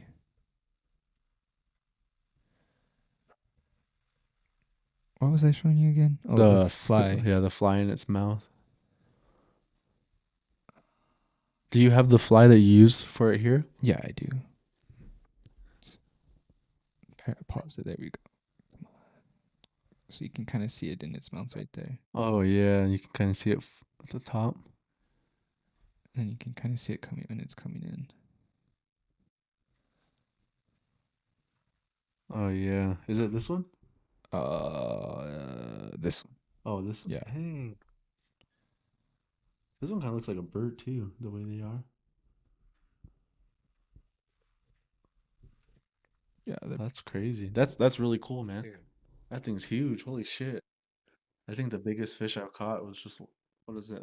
I don't know what the fuck they stocked the pond with, but it's like that big. Damn. yeah, dude. Do you ever feel like challenging yourself just for the fuck of it, like going to get like a little like Lightning McQueen fishing rod and trying to catch something crazy like that? Not really. I mean, when I was younger, we would like, for example, we went to Abiquiu Lake, and we didn't bring a rod for some sort, and I think I was like in middle school, and we just found like a hook and string, and we were catching fish, caught some those panfish or whatever. Mhm. So Damn. I guess just kind of like that. That's really sick, man. Thanks for bringing that stuff to show us. That's that's like really your, cool. Your whole collection. It's Yeah, part of like your whole- then like how like it's crazy how secretive The- like the like fishing community is like that. Yeah. Like I wasn't expecting you to be like, nah, don't turn that around. Just you guys can only see that. So Yup. like that's crazy. Yeah. Like is it like you just don't want other people to see what your flies look like? I Or, mean, like- it's like your fishing spot. It's like the knowledge you worked on and basically crafted and created in all those years and dedication of figuring out that water and what they're eating and the time of the year and all that's basically just years and years and years of just knowledge and experimenting and pinning down what works this time of year and all that stuff. But I feel confident with that bag going anywhere, honestly, probably so in the world. So it's kind of like you worked hard to find it, to learn it, to fish it. Why give that knowledge away for free?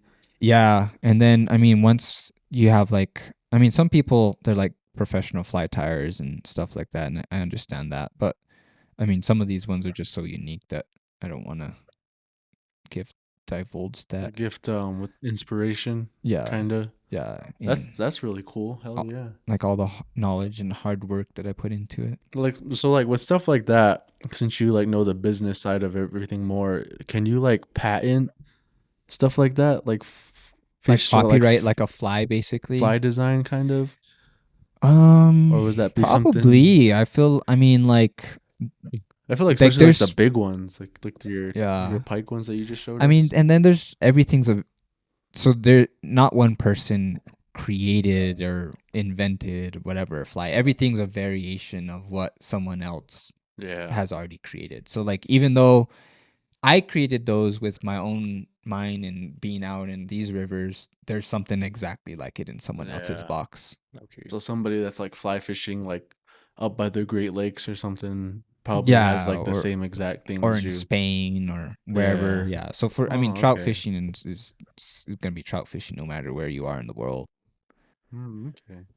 Yeah, like I said, I had no idea, man. Like people could get that creative Yeah. with stuff like that. Did you? Yeah, I respect that. I just seen that, just Yeah, like, and then like I was like a little taken aback when you're like, don't show that. I was like, oh, okay, like, like what? And then like how you said like, oh, I'm like, oh shit, where's that at? Undisclosed location. Like, oh, all right, like, Yeah, I'm looking forward to the fishing trip because Yeah, all I've dude. ever done is just lakes and like streams, but just with the rods and the spin cast. But Yeah, dude, it's gonna be fun. You guys are gonna have a blast. Cause like this guy, I remember when I first started telling him about you, when he first started like joining the podcast more and more, he was like, oh yeah, I can't wait to join one of these fishing camps he has. And I was like, that's for the youth, man. Like they ain't gonna let a 23-year-old man just like show up and start fishing with kids. Like, and then once I told him, he's like, oh, I was like, yeah. I was like, but hopefully that's when I ran the idea by him. Like, yeah, well maybe Vidal can take us fishing. Cause like I know the previous guy that was sitting next to me was like, I've never caught a fish, and so that was something we already like the Yeah. idea was already there for you to take us out and stuff. So it's gonna be really cool when we actually do it Yeah, it's gonna be sick, dude. in a few weeks. But yeah, I mean, like I was looking at the weather and I was like, holy shit, it's gonna be cold. Cause you caught your your other pike that was your record before this one. Yeah. In the wintry months, right? Yes. So I remember you telling us a story. You were like, yeah, like you said it was at the end too, right? That towards the end of the day, you were like, this is it's getting bad. I might just Yeah. pack up and go. Yeah, shit, exactly. It was a rough day. Like going into it, it was a snowstorm just came in, and it was snowing when we were still setting up the boat and driving up and putting the boat in, and it was freezing, dude. Just windy, rain. I mean, snow would come in, and there'd be like that wet snow, and then windy, and we were just grinding away, dude. Just chucking away. And then when you're throwing big streamers like that, I mean, your arm, they call it a fish of 1,000 casts pike because you're gonna try to. It sucks. Like you're in the grind. You like it takes a special person to go target fish like pike that are predators, right? Like you're in it for the grind. Like you're probably not gonna catch anything. It's kind of like how like I guess you could like allocate it to like deer. Like you want to go out there and find that big fucker that's Yeah. roaming around, but then you're like, I might just have to settle for the forker that's in front of me. Like you, Exactly, dude. dang. And Exactly. then like then there's sometimes you're that lucky guy. Like there's a kid in the Pueblo. He's our gambling correspondent. We like to have him like call him in sometimes and he'll give us his favorite bets. Yeah. And he freaking got a nice 10-pointer last year Dang. that he got, and I think it was like just after Wahi Canyon up that way. But yeah, like he had it stuffed and everything, That's so it's in sick, his dude. grandma's house. Dang. But like yeah, like with Wes, like talking to him sometimes about like hunting and stuff. He's like, yeah, like when you get towards the end of the season, you see a forker, you just fucking shoot. Exactly. Yeah. Meat in the freezer, dude. Yeah, That's how it was on my Caldera hunt too. It sucked. It was a rough hunt. Hiked Yeah. over 35 miles. Damn, really? In a day? No, and Over the course of it? whole hunt. Oh, And okay. the most we hiked in one day was more than 15 miles. And that's great. Did you watch Ryan's episode? I know you're a busy guy, so you probably don't really sit down and like throw us on or anything. I caught Jacob Sheehy's for here and there. I didn't think I saw Ryan's. Yeah, Ryan's is really good. His hunting story about I'll how have to they check got it out. his elk. Yeah, yeah, Like yeah. that he was saying that like they're like kind of like same thing. Like they were in the grind. There was like the last day I think that they were out there, and they had their his son there, Tyrone, but he left, Mm-hmm. and so it was just him and Myron. So then I think they found it, shot it, and then like 5 p.m. sun's going down. So he said that they had to like drive the car as far as they could Mhm. to it and packing it out. He said that he had the shakes and stuff like that. And it was like you're just hearing that story was pretty cool. But like yeah, like Ryan's episode, his was nice. I honestly think his is probably like one like the most viewed episode we I'm have, gonna have to check it out. just from like community support and stuff Yeah. too. But like his would be a good one to watch. It's always funny when we're telling people about the podcast. Your episode, Ryan's, and Shays, the blue corn one, are the ones I throw out the most. I'm like, yeah, we then like when you're telling people you have a podcast, they're like, oh, okay. But then I'm like, yeah, we have this guy named Vidal. He runs the Uncivilized Outdoorsman account on Instagram. They're like, oh, I know that guy. I see his stuff all the time. So like, it's just always cool to be able to throw your name out for stuff like that. That's dope. And especially now Jacob Shahays, I mean, like I've been slacking lately with like editing short form content stuff. Yeah. So I got to get back in the grind of that. But that's just really cool, man. Like seeing your stuff. I'm really, like Hunter said, we're really excited to go fishing Definitely. with you. Dude, it's gonna be fun. I mean, like I told him, I was like, we did get this day off, bro. He said this day, and it's the day you work, so get it off. Tell him you can't work, and he's like, oh yeah, definitely. Dope, dude. It's gonna be fun. Yeah. Looking forward to it for sure. Yeah, and then like that's why like I asked you the other day. I was like, well, or yesterday, what do we need? I don't want to be all trying to run around and get shit. And like you saw on the notes on the bottom, get fishing license underlined like 3 times. So Dope. And we said the 23rd, no? yeah, it's a Okay. Sunday. Yeah. Yeah, Okay. so that's gonna be really cool. Then like I said, like I wanted to turn it into kind of like a day in the life type thing. I guess like that is like a typical day in your life too. So that'll be really cool to see like a video. Start to finish. Yeah, like what does this guy like?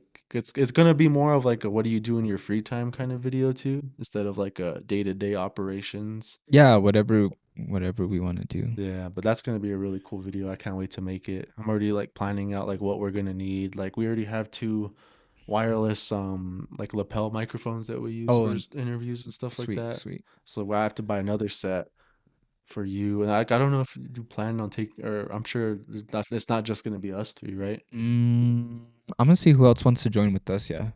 Yeah, so like that too, and then like I was telling my cousin, like, yeah, I mean, you're probably gonna have to come too because we're gonna need somebody working a camera Mm-hmm. just to be off to the side or whatever. Yeah, man. for sure. Like I've just bought, like I already had those not Oakley Meta glasses with the cameras on Oh, them and shit. stuff. So I already had those, so that's what this guy's gonna wear. Then I had just bought Meta just dropped Oakley versions. Yeah. So like it's like they look like the fuck's the style? I don't want to say Katos, but like the baseball one all people always wear, they kind of look Yeah. like those, but then the camera's right in the middle. Okay. So they just dropped those. I pre-ordered them back in like July, and they Dang. finally shipped like 3 So weeks ago. how long does their battery last, or how does that work? It's like maybe like I think, well, if you're not doing, they always say like battery life up to 16 hours and stuff, but like if you're actually using it, Recording probably a third. listening and recording, they're probably like 3 hours, 2 hours. But then really nice thing is they come with charging cases, so it's like we could like, oh, it's about to die, like lunchtime, just put throw it them in in. the case. Yeah, so like I'm really excited for that. Like oh, it's crazy. Like I'm over here all like if you like, oh, like when you were like, yeah, we can do this the 8th, but the fishing thing isn't until the end of November. I was like, fuck. Like we gotta wait like 2 weeks to go fishing, man. Like, that's crazy. But yeah, it's like I don't know. It's just gonna be an interesting experience to freaking be out there on the water and actually like. I feel like we should be paying you to guide us. Like, you know what I mean? It's You like should. As a matter of fact, you should. Yeah, he's like, you know what? Now that you're saying that, oh shit, that's nah. crazy. Do you ever get hit with like shit like that? Like, oh, we'll pay you to guide us and stuff, or That's a lot of our contracts. Yeah. I mean, well, like we have you, our like partner. you personally though, like Yeah, so I'm still a guide through Artful Angler, and they hit me up if people want to, hey, can I get guided by you or whatever. Since it's slowed down, so I don't know, maybe I'm losing popularity dang. with individuals. Just kidding. No, but yeah, I don't know. Interesting. That's cool. Dang, so you're still so Artful Anglers, that's like a little like just like a guiding company. Yeah, he's a guiding company, and he's also kind of like part of a partnership with some of the contracts that we have and that we work with. We work with Artful Angler to do all of our permitting and stuff. So he's an incredible person, incredible partner, great dude. So yeah. Okay. Nice. Simone. Nice, hell yeah. Well, shit, this is just, I feel like just repetition, I guess. But hell yeah. Shout out the Uncivilized Outdoorsman. Shout out Rooted Waters. Like we said earlier, just go down. We'll put the link down below. Go to www.theuncivilizedOutdoorsman.com. Just learn about what he's doing, what he's got going on. He's got a lot of good stuff. He's doing a lot of great stuff for the community, for the surrounding communities. I think that's one of the things I liked about like sitting down with you the first time is it wasn't just like, oh yeah, it's just indigenous fly fishing camps. It's hit indigenous and Hispanic fly fishing camps and programs and stuff, and it's not like being like I guess using the old history to continue to divide us and everything like that. And so, I mean, just shout out. Make sure you guys go check out what he's doing. Yeah, thanks for your time, Vidal. We appreciate it. Yeah, I appreciate you guys. Yeah. It's always a good time being on the podcast. It's always a good time you guys dropping into all the events and just always Right being on. supportive. It means the biggest to us and our whole community and for the movement that we're building. So that's a big thing of I want to be able to help you guys build as much as I can. Hell yeah. You have full support too. Hell yeah. Appreciate you guys. We can't wait to see what the heck you invite us to next. Like you said last night, we're the official press of the Uncivilized Outdoorsman. Yup. Drums or flats. I still have my freaking press badge that we made and everything. I was telling him, what the hell was it for? We went somewhere and I was like, should we just bring our press badges and see if we can get in? Dude, you probably could, bro. People don't even care, I think. Like some people are just so dumb. But yeah, we were all like, yeah, let's just go do that. Let's do this. But hell Just yeah. walking with a ladder. Yeah, just With the walk in. ladder? Oh yeah, the freaking vests, safety vests and Dang. ladders and shit. That'd be funny, bro. But hell yeah. Shout out Rooted Waters, shout out the Uncivilized Outdoorsman, Trout Unlimited, the Truchas chapter, Tristan Chi, anybody else that we may have forgotten. Check out Leaf and Tackle with all the cool gear we got going on there. Yeah. Shout out Leaf and Tackle, Santa Fe Plaza, I think the arcade building. Yeah, go check out your recent news articles. Yeah, make sure you guys click on the links whenever we repost him. He posts himself. that sounds like a dig. When he reposts articles and stuff, make sure you guys check out those links. Read. Again, I guess just get educated on outdoor spaces and what you can do to help and what his impact is on local communities. But yeah, this has just been another episode of Drums or Flats, the podcast. Expect consistency from now on. Shout out Prime, shout out Juvie. Shout out the Uncivilized Outdoorsman, who's now a sponsor of the podcast and helps us and will continue to help and we'll continue to help you however we can. A note from our sponsors. Yeah, we'll have to maybe come up with a commercial or something we throw in for him. There's a few ideas I've had for commercials that we could fucking film. But oh yeah, shout out you guys, the viewers. I'm sure you guys are gonna be like, what the fuck, a Drums or Flats episode? It's been like, or whenever you guys get the ping that's like Drums or Flats dropped a new episode. Thought these guys got ran over. Yeah, they're like, oh shit, I thought they broke up. Like, no, we just kicked somebody out. But nah, just kidding. I'm just kidding. He just ghosted us. I don't know. But hell yeah, I didn't hear anything, bro. shout out you guys, shout out listeners. We'll catch you guys in another episode in the see next y'all episode. next time. Peace. Oh, I'll like